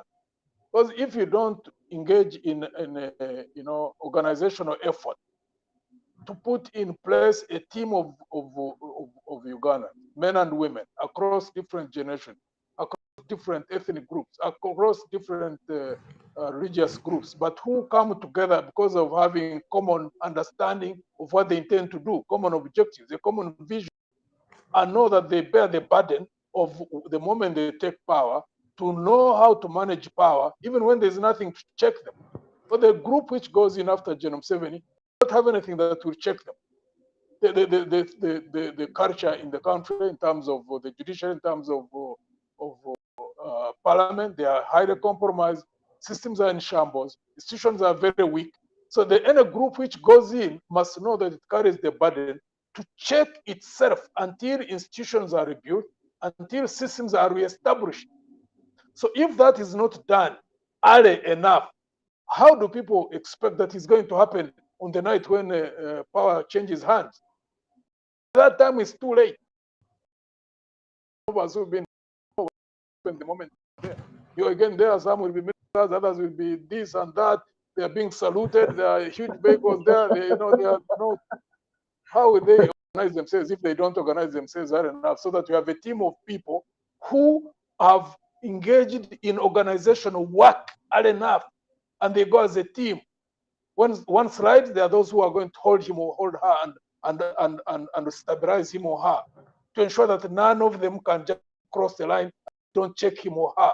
All that takes time, all that takes effort, all that takes resources. All that is not being done.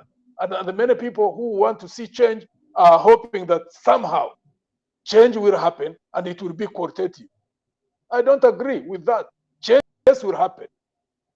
Whether we influence it or not, it will happen. That one I have no doubt about. It's natural, yes. What That's a is natural not trend. certain, what it is a natural process. What Yes. is not certain is that it will be qualitative, whatever change comes. That can't be. There's nothing good that can ever happen on this planet that Without is not hustle. an outcome of conscious, deliberate, focused, consistent actions by a team of people who are, do that by design, by purpose. That can't happen by accident. But General, it seems like you're talking in a country, I mean, from another country.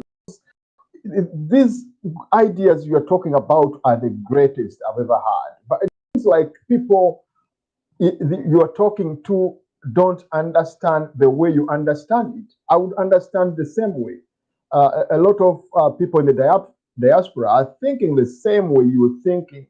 But it seems like the people that are supposed to make that change think in a diverse way. Because when you look at... We have to influence the thinking. And really, to me, the Ugandan diaspora needs to be heavily engaged in the change process at home. One, you need to recognize, I think until very recent, the remittances from the diaspora Ugandans were the highest until about recent when tourism had overtaken. Two, I would like to believe that when countries are performing quite well, when they are stable, they also become a source of pride for those who are out in wherever they are. Three, I believe most of the Ugandans in the diaspora are partly in the diaspora, but also partly they participate in investments back home. So they need to ensure that there's a secure environment that can enable their investments to grow. So my expectation is that those in the diaspora need to scan around and look at the forces in the opposition, and depending on their own analysis, and say we think this party is the one that can bring about the necessary qualitative changes. And each person can support whichever they support. I have no problem with that myself. But that they need to support those who want to do what is necessary to be done between now and elections. Because every party has got its own strategies. At least for us, we know that for any group to manage power, the moment it takes power, it must prepare itself early enough.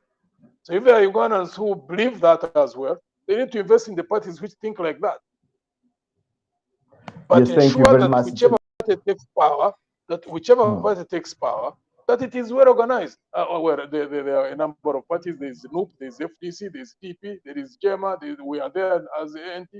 I believe there are many people in the diaspora, quite many Ugandans in the diaspora. They support whichever party they believe in. But what change is guaranteed will happen in physical terms. One group will get out. What is not for sure is that necessarily any group that goes in there will automatically go in the positive direction. It needs preparation.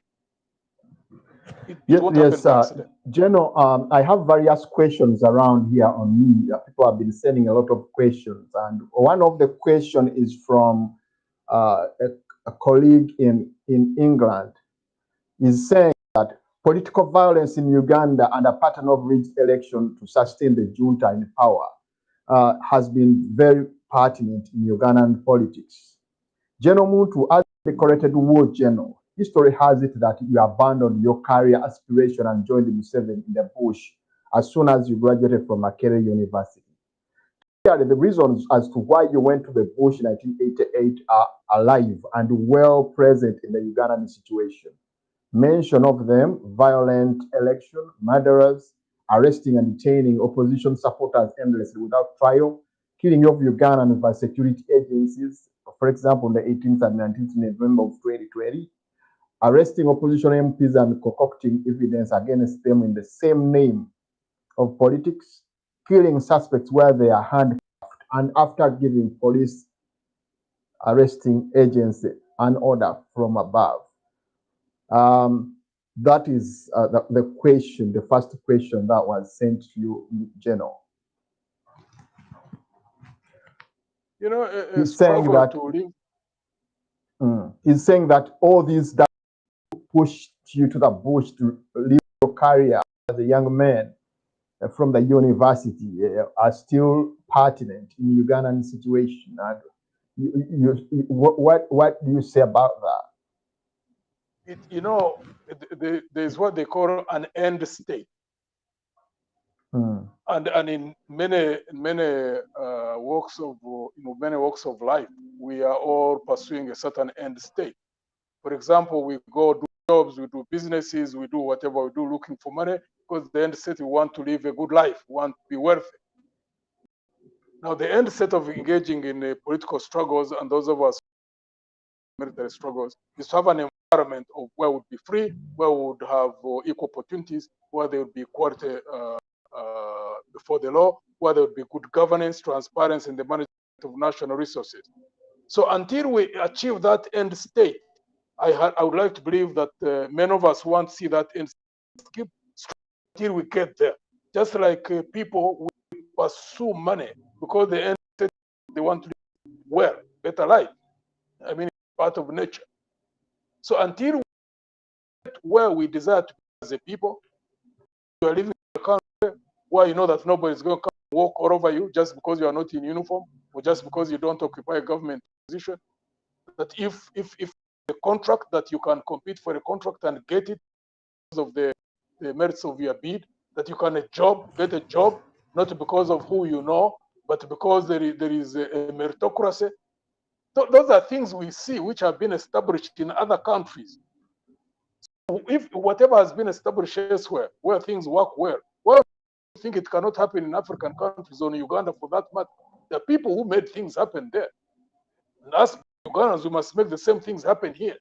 Because I don't think that those people who did things where they function, they are any different from in terms of intellectual capabilities and all other God-given skills. We have them, and we will apply them until by God's grace we reach that end state that we desire to be.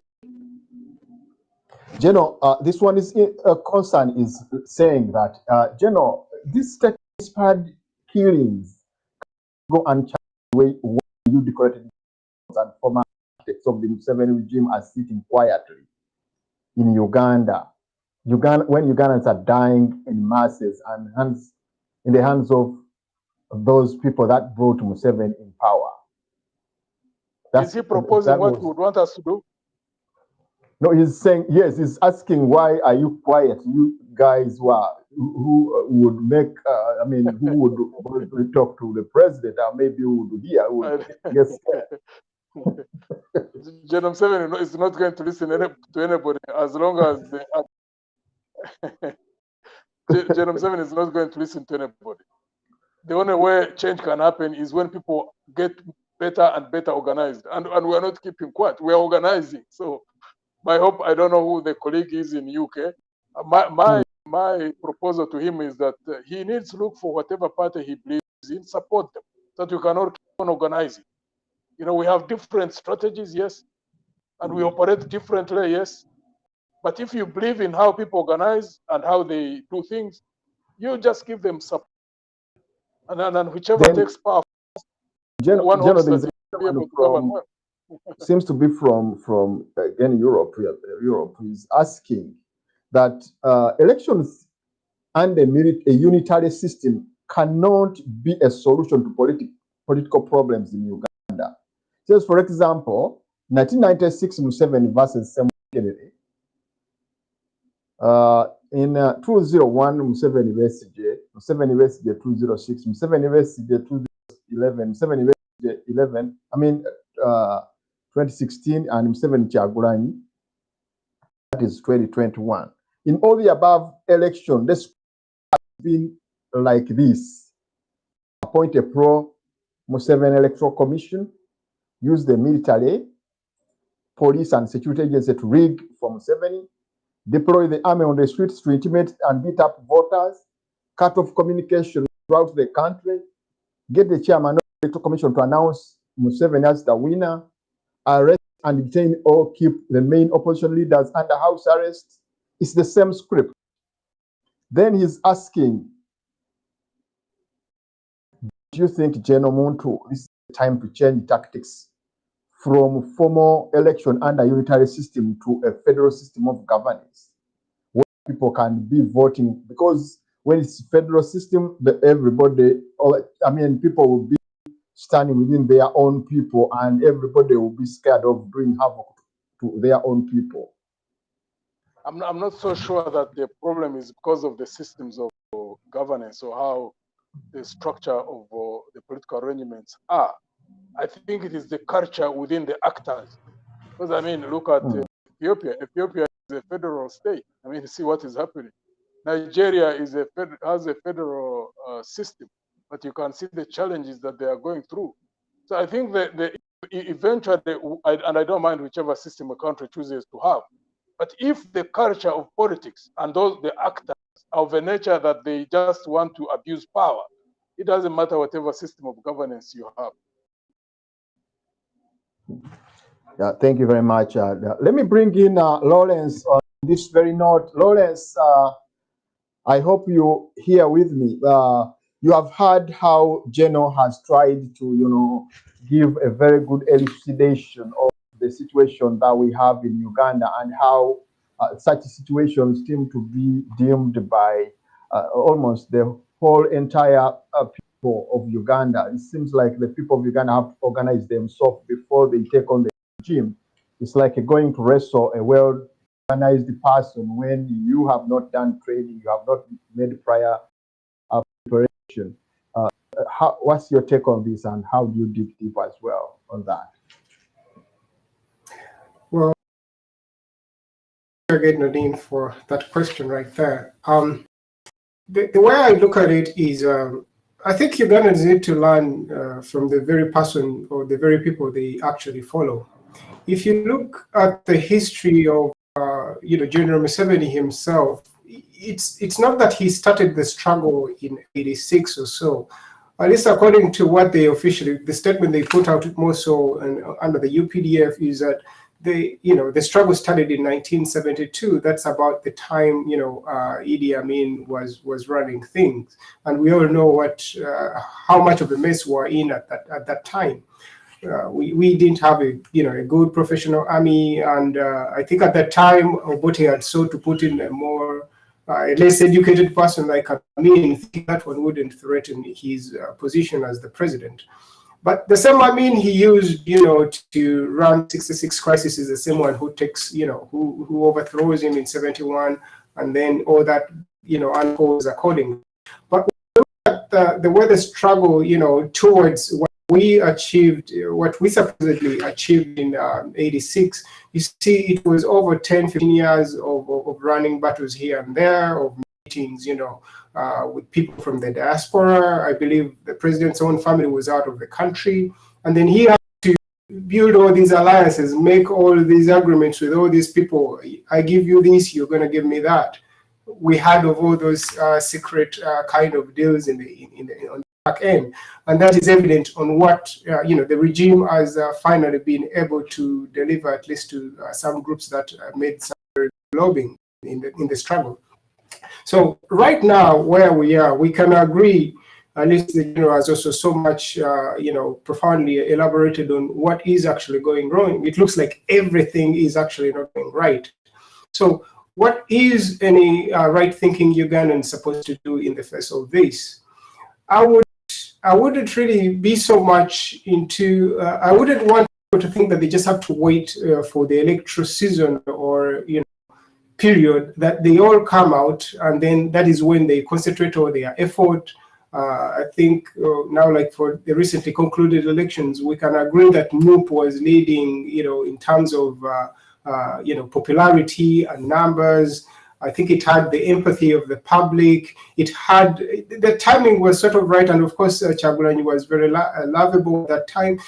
I don't know whether he was the best candidate at that, but at least at that time, he was the one the masses, kind of, aligned with, or, they felt like he represented who they are, being from, looking at just his life story to where he is at the moment as the leader of opposition.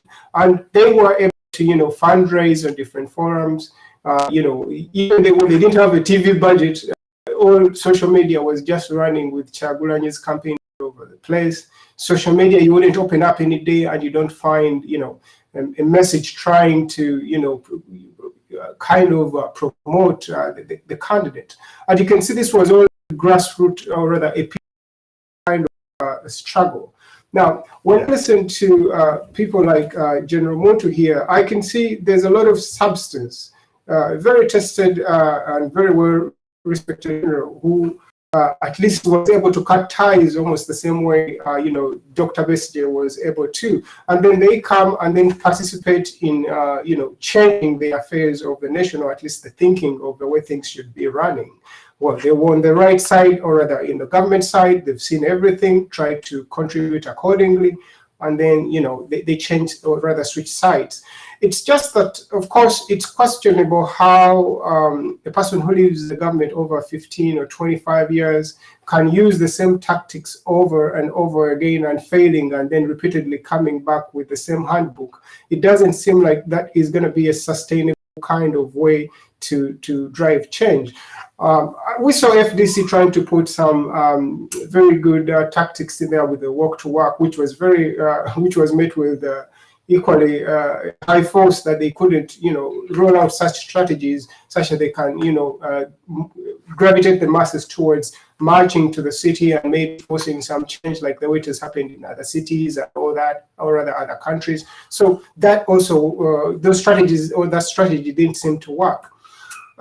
Where we are right now, of course, just putting the pandemic aside, because it looks like this is the best tool in the box right now, especially for the regime, to just make sure that everyone is kept in their place.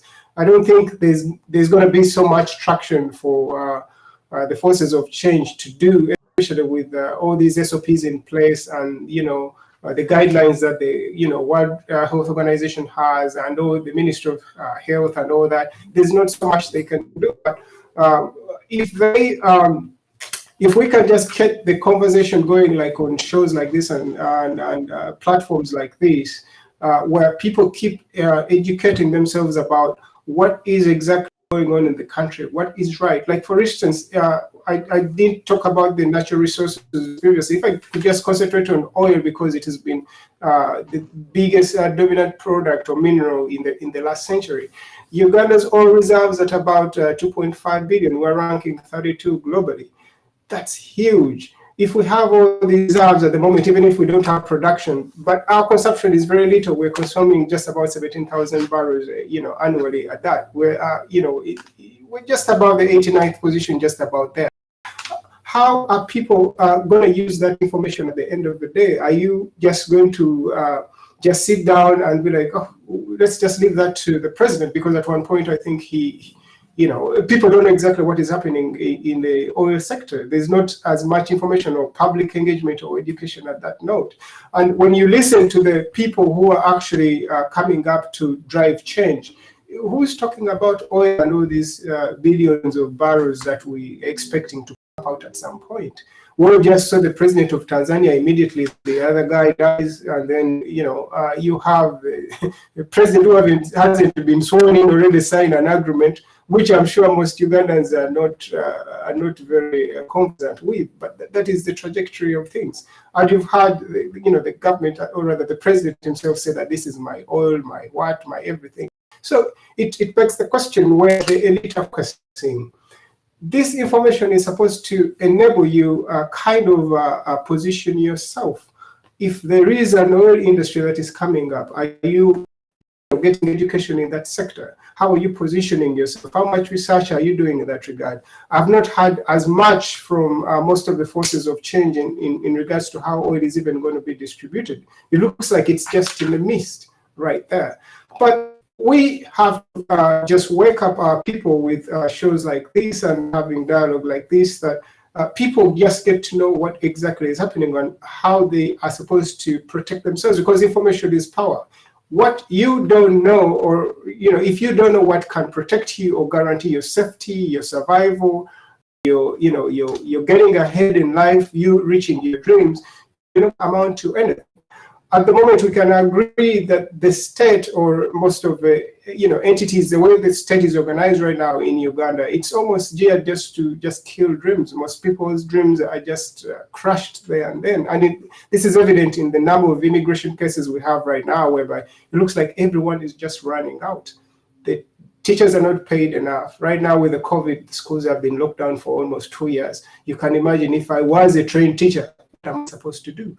I'm going to just find something else. People have been, mining gold. You shared a video of that last time. People are riding bodabodas, bricklaying. Some have even reduced themselves to, what was in the informal sector, which is, making Rolex and all that. So, but again, those are not very bad adaptations per se, given, the conditions people are in, because if you see where you are, you can't get ahead.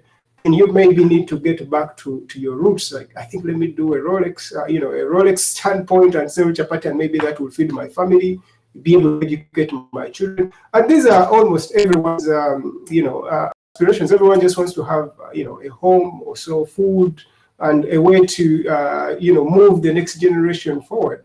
And if the state is not doing that, it's upon you to adapt. People need to listen to men of reason or voices of reason and change their ways. That's how I am looking at it, and I think it's the same way the general has put it across. Thank you so much, Dr. Junko. Thank you, Lawrence, for the submission. I'm back to the general. General, it seems like a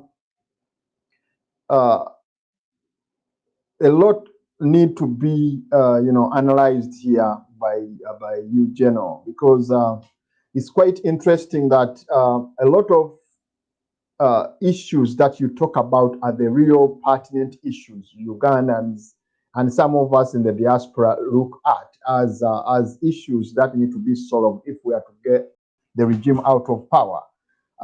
One of the issues that really seem to be very, very intriguing is the issue of the changing force.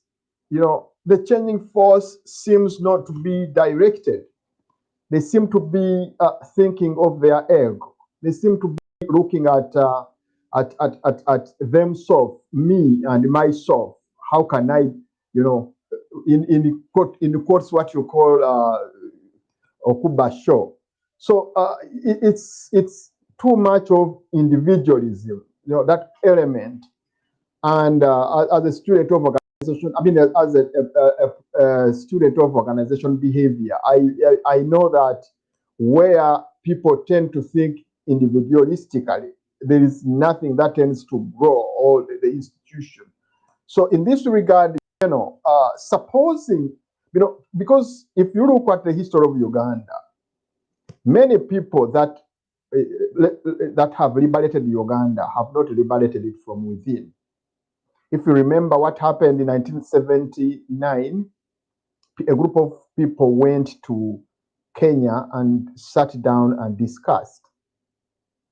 When it came to 1986, you remember, you've been part of it. There was a group that went to Nairobi to discuss power. And here comes a situation where in a dilemma, 35 and above are too much. People are very, disgusted. They don't have any time to waste.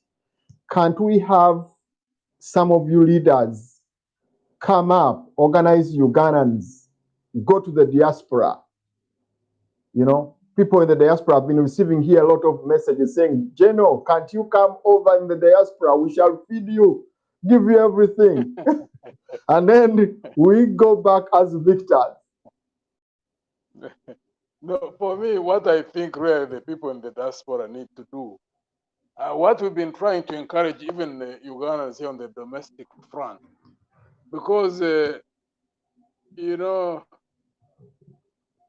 we are going to shape the future in a conscious, deliberate way, the Ugandans who want to see a better future need to know that, one, it's a process, but it requires investments in terms of money.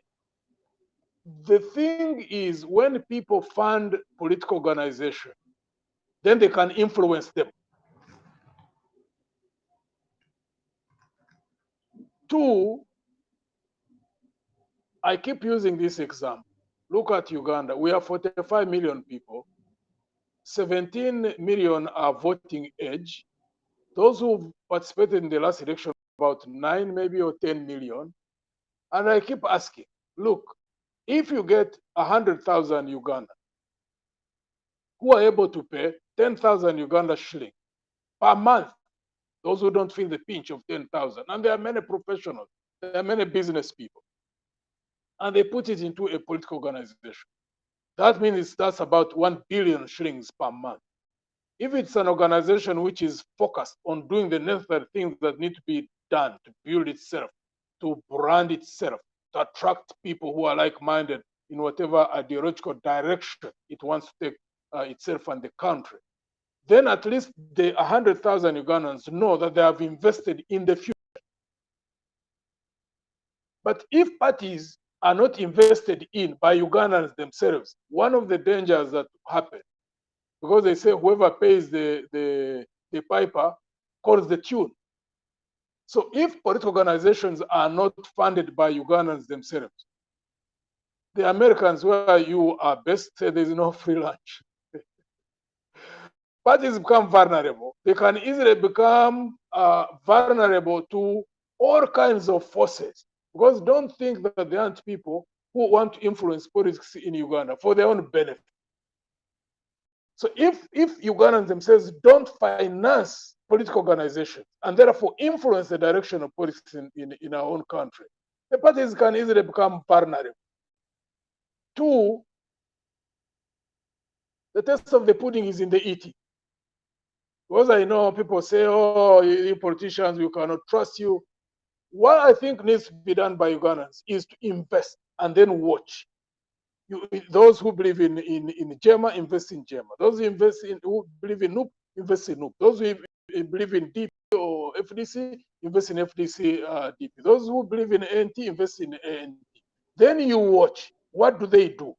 By the time you invest in a party for 1 year, you will have noticed its capability to utilize those resources to whatever end they would have designed, to which possibly those who put in money would have agreed. You also understand their levels of accountability and how you utilize those funds. But at least you give a chance to the Ugandans themselves and the future, how it will be shaped. Because it can only be shaped when there is adequate preparation. And for those in the diaspora, I know there must be people in the diaspora to whom $10, $20 a month is not something that will break a person. You know, I mean, to feel that someone is so hard pressed that they cannot just give away $10 or $20. So if you get, for example, 5,000, you're very right, General. So you get like 5,000 people in the diaspora. They give $20 to political organization. How much is that? That's 100,000. 100,000 is about 300 million per month. Let me tell you, if you have a political organization which is well focused, it gets 5,000, 10,000 Ugandans, and I think there are about 500,000 Ugandans in the diaspora. So you get like 10,000, $20. That's 200,000. That's about 600, 700 Uganda shilling. And the party puts it into putting, you know, the infrastructure, like those of us who believe in putting infrastructure, you know, village, parish, sub-county, constituency, district. And you do the branding, you do the marketing, you attract Ugandans who think alike, like in our case, who believe in a value-based politics. You attract them, you build a formidable group at all levels, across generations, across ethnic groups, across religious groups. Then you know that you are prepared for the event that when you are in power, you move the country in the correct direction. But for us to wait until 2026, like I hear people saying, I really think that we are hoping a lot on chance. General, as we try to wind up, it seems, you know, Ugandans in 2021 did what they could, especially the diaspora. I know people went to like people power. People solicited money with a lot of passion. But people are saying now that it seems like even if we put in a lot of money into the opposition to work and then be able to take on the regime, it seems doesn't work because the regime has more money. No.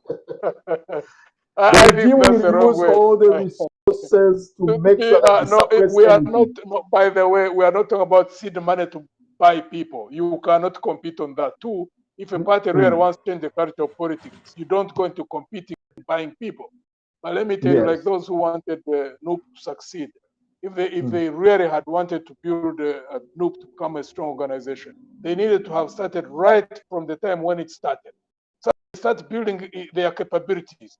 You cannot fund a party in the last month of going to elections. They have not built infrastructure. They have not organized agents. They have not trained agents. They have not put in place internal communication. They have not even built an internal culture that guides them. How on earth do you think you are going to throw a person in a boxing ring? He's not trained.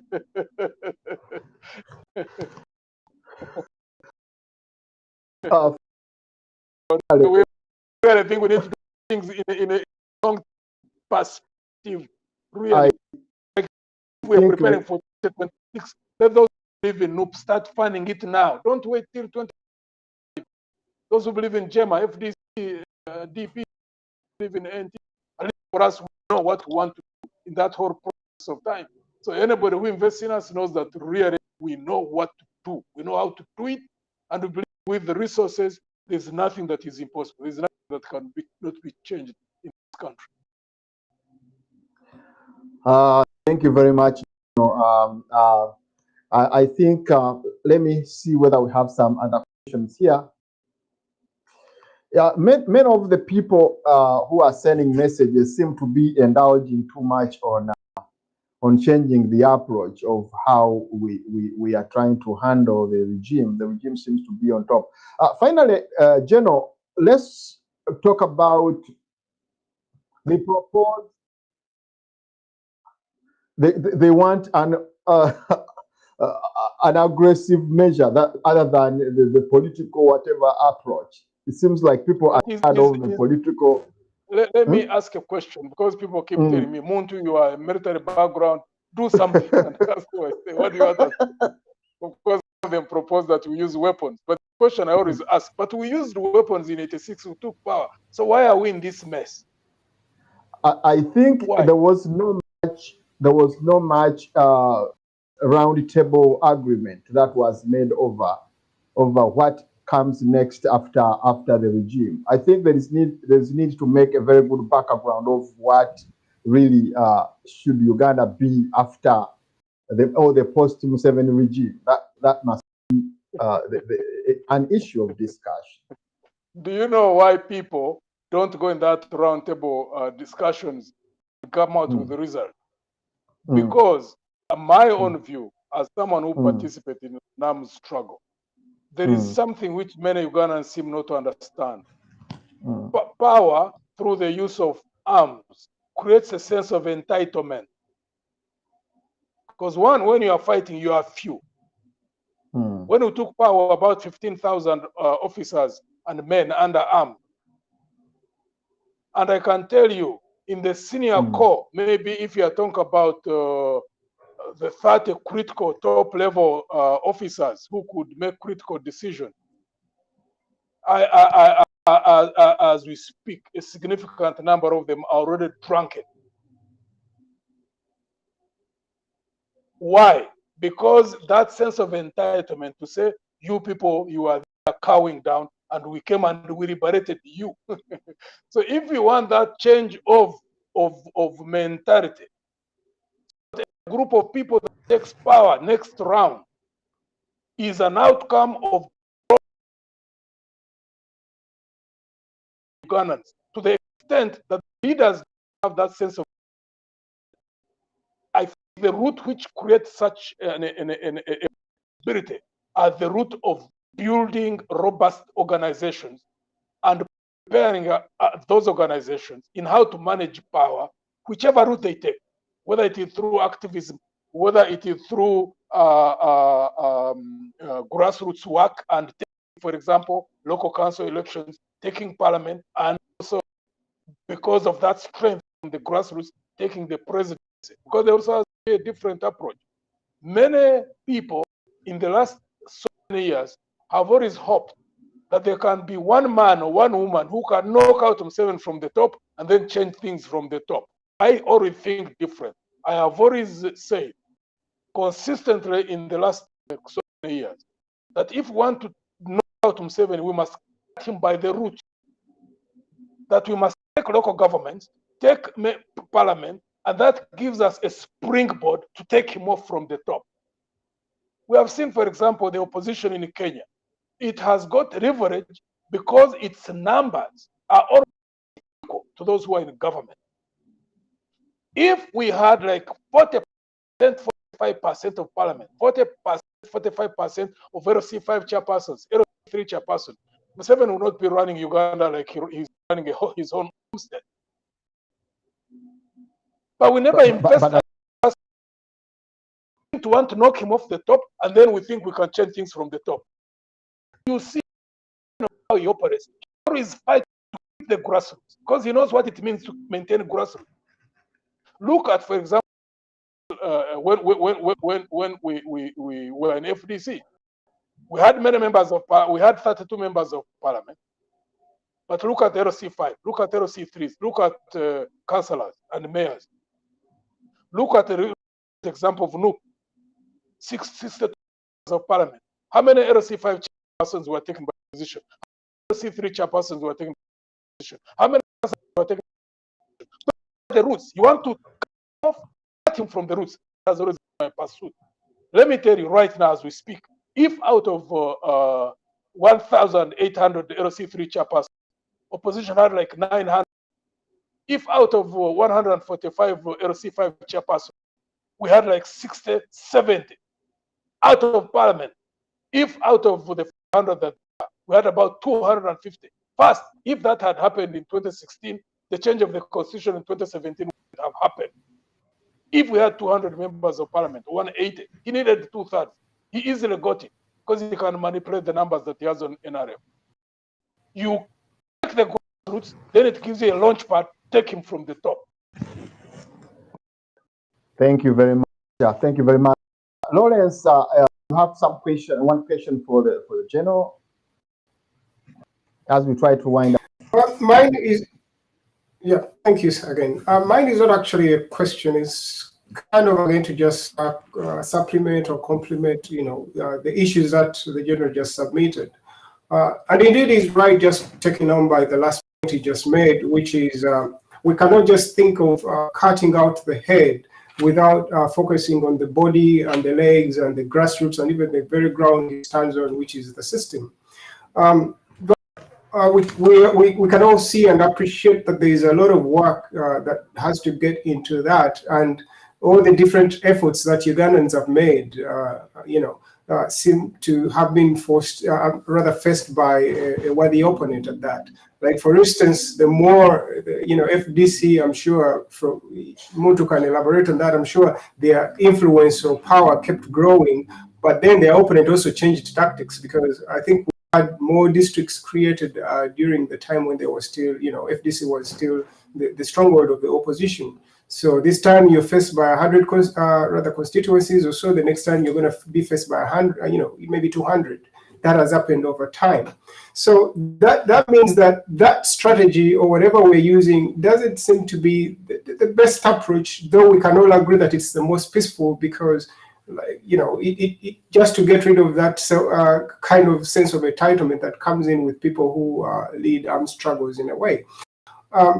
We might be a little too late for that, for a full-scale armed struggle. But again, it's not entirely out of the options that Ugandans have, because at some point, if things get to a point where there's no more room for diplomacy, I think the radicals are going to take on, which has happened in many other places. Let's not be deceived that the Ugandan army, even if we've, able to elaborate how strong it is and all that in terms of equipment and the recruitment and the potential it can have to recruit, at a national scale, and also the kind of experience it has gained around the region. But the NRA, just with 15,000 or so and almost no funds, was able to take on, the government then.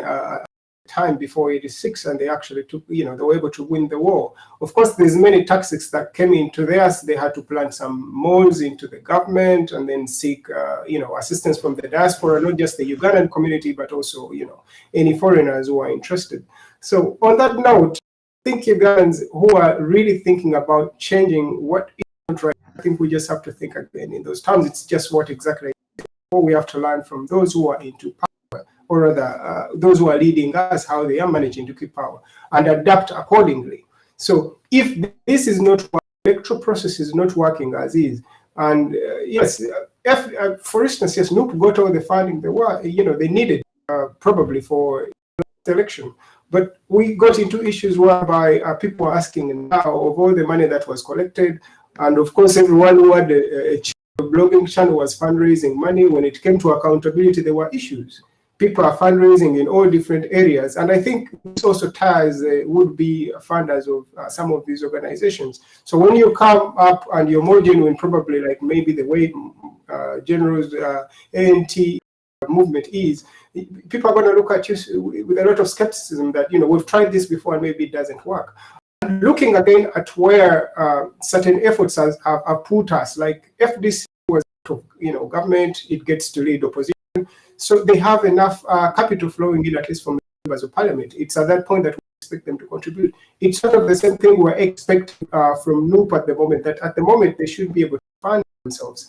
But if we have other ideas out there, like the way ANT is, maybe it needs more funding such that it can get to where it can now also fund itself. If you have ideas like the UFCC, which is also standing, I don't think it's a bad idea for people to actually fund these entities and participate. But as long as we do not have a dialogue before and agree on what happens after, and we're just interested in taking over, we're always going to be in a mess. That has happened before. It's happened over and over and over again. So, Ugandans just have to change the way they're thinking. It has to greatly change. We cannot think the same way that elections come and less than 50% of the people who are supposed to vote don't even show up. And in any case, the registers, the voting registers at the Electoral Commission having this, kind of a integrity that these are actually Ugandans who are in there by the numbers that are reported. That is open to debate. We can't ascertain. There's always been rumors that people get smuggled into the country and then they vote. All these allegations. I wonder whether anyone could take up, a role to investigate and prove that these things are actually happening. But on that, I think the battle is not yet lost. If we still have men in uniform and out of uniform who are thinking right and they can, just do the right thing, and people just don't have to be afraid or terrified to participate and air their opinions. If that opinion is going to change the way things are running, it's a chance we've got to take. We don't necessarily need to be behind the other side of the barrel to force the other person to change. Sometimes we have probably to change to now a psychological warfare or something else other than just thinking of arms. So I wish we get that. Thank you very much. Thank you very much. Usually time is our worst enemy. Let me bring in Geno to wrap up. Geno would like you to wrap up on this discussion. What do you think, what should be done? Because all much said, what should we do to make sure that we organize all the efforts, we put together all the efforts and then be able to match together, and then we'll be able to, get the regime out of power? First, let me thank you, Dr. Juko, for hosting me. Thank you, Lawrence and Hanifa, I think, from Australia, for the engagement that we've had. Thank you for hosting us, the tower at UNN, to give us the opportunity to communicate and talk to the Ugandans, mostly in the diaspora.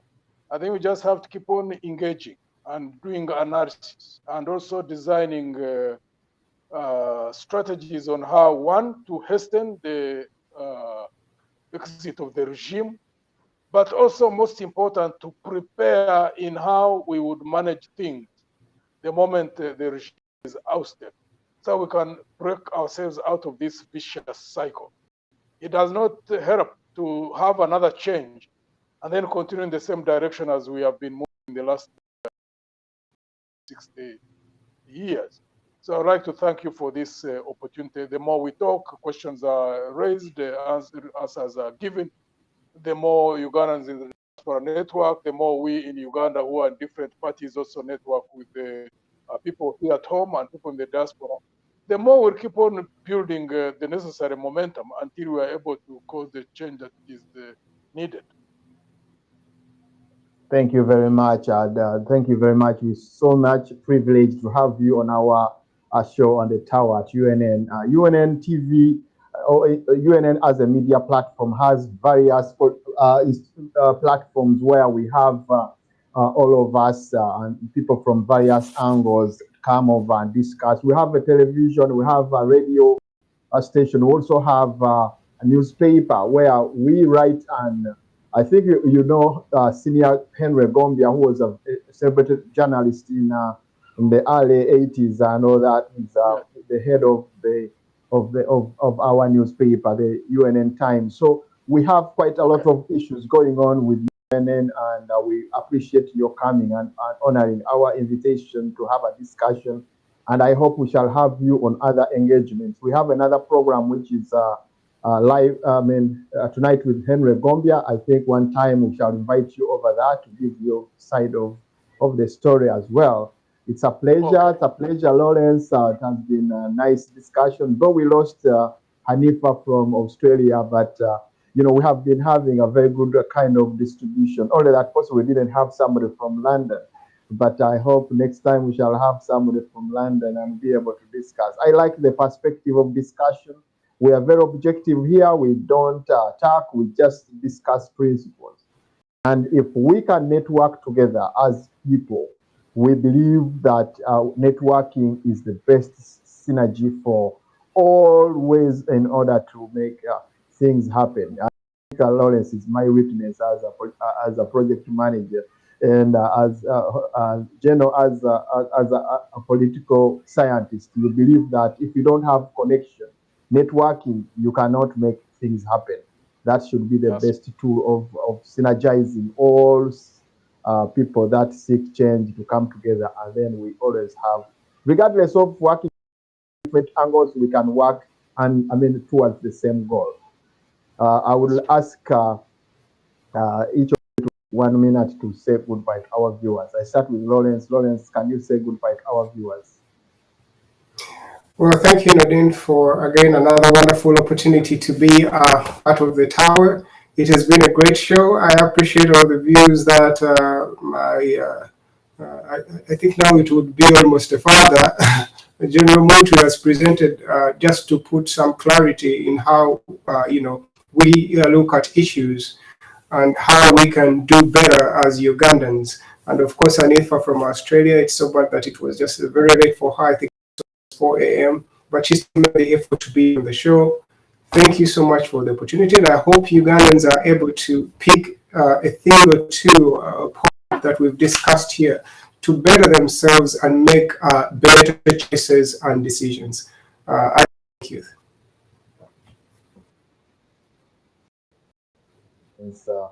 For that wonderful participation that you always give to the tower at UNN. And finally, let's ask General Muntu to give farewell kind of words to our viewers.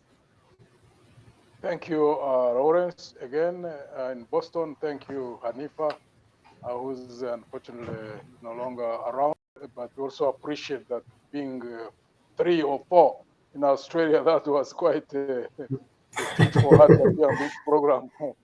Thank her for us, and thank you, Dr. Juko, for hosting us. Thank you, dear viewers, who've been able to link in and continue the conversation. Those who have asked questions, we have got one of the most blessed countries on the planet, but we've messed it up for this long.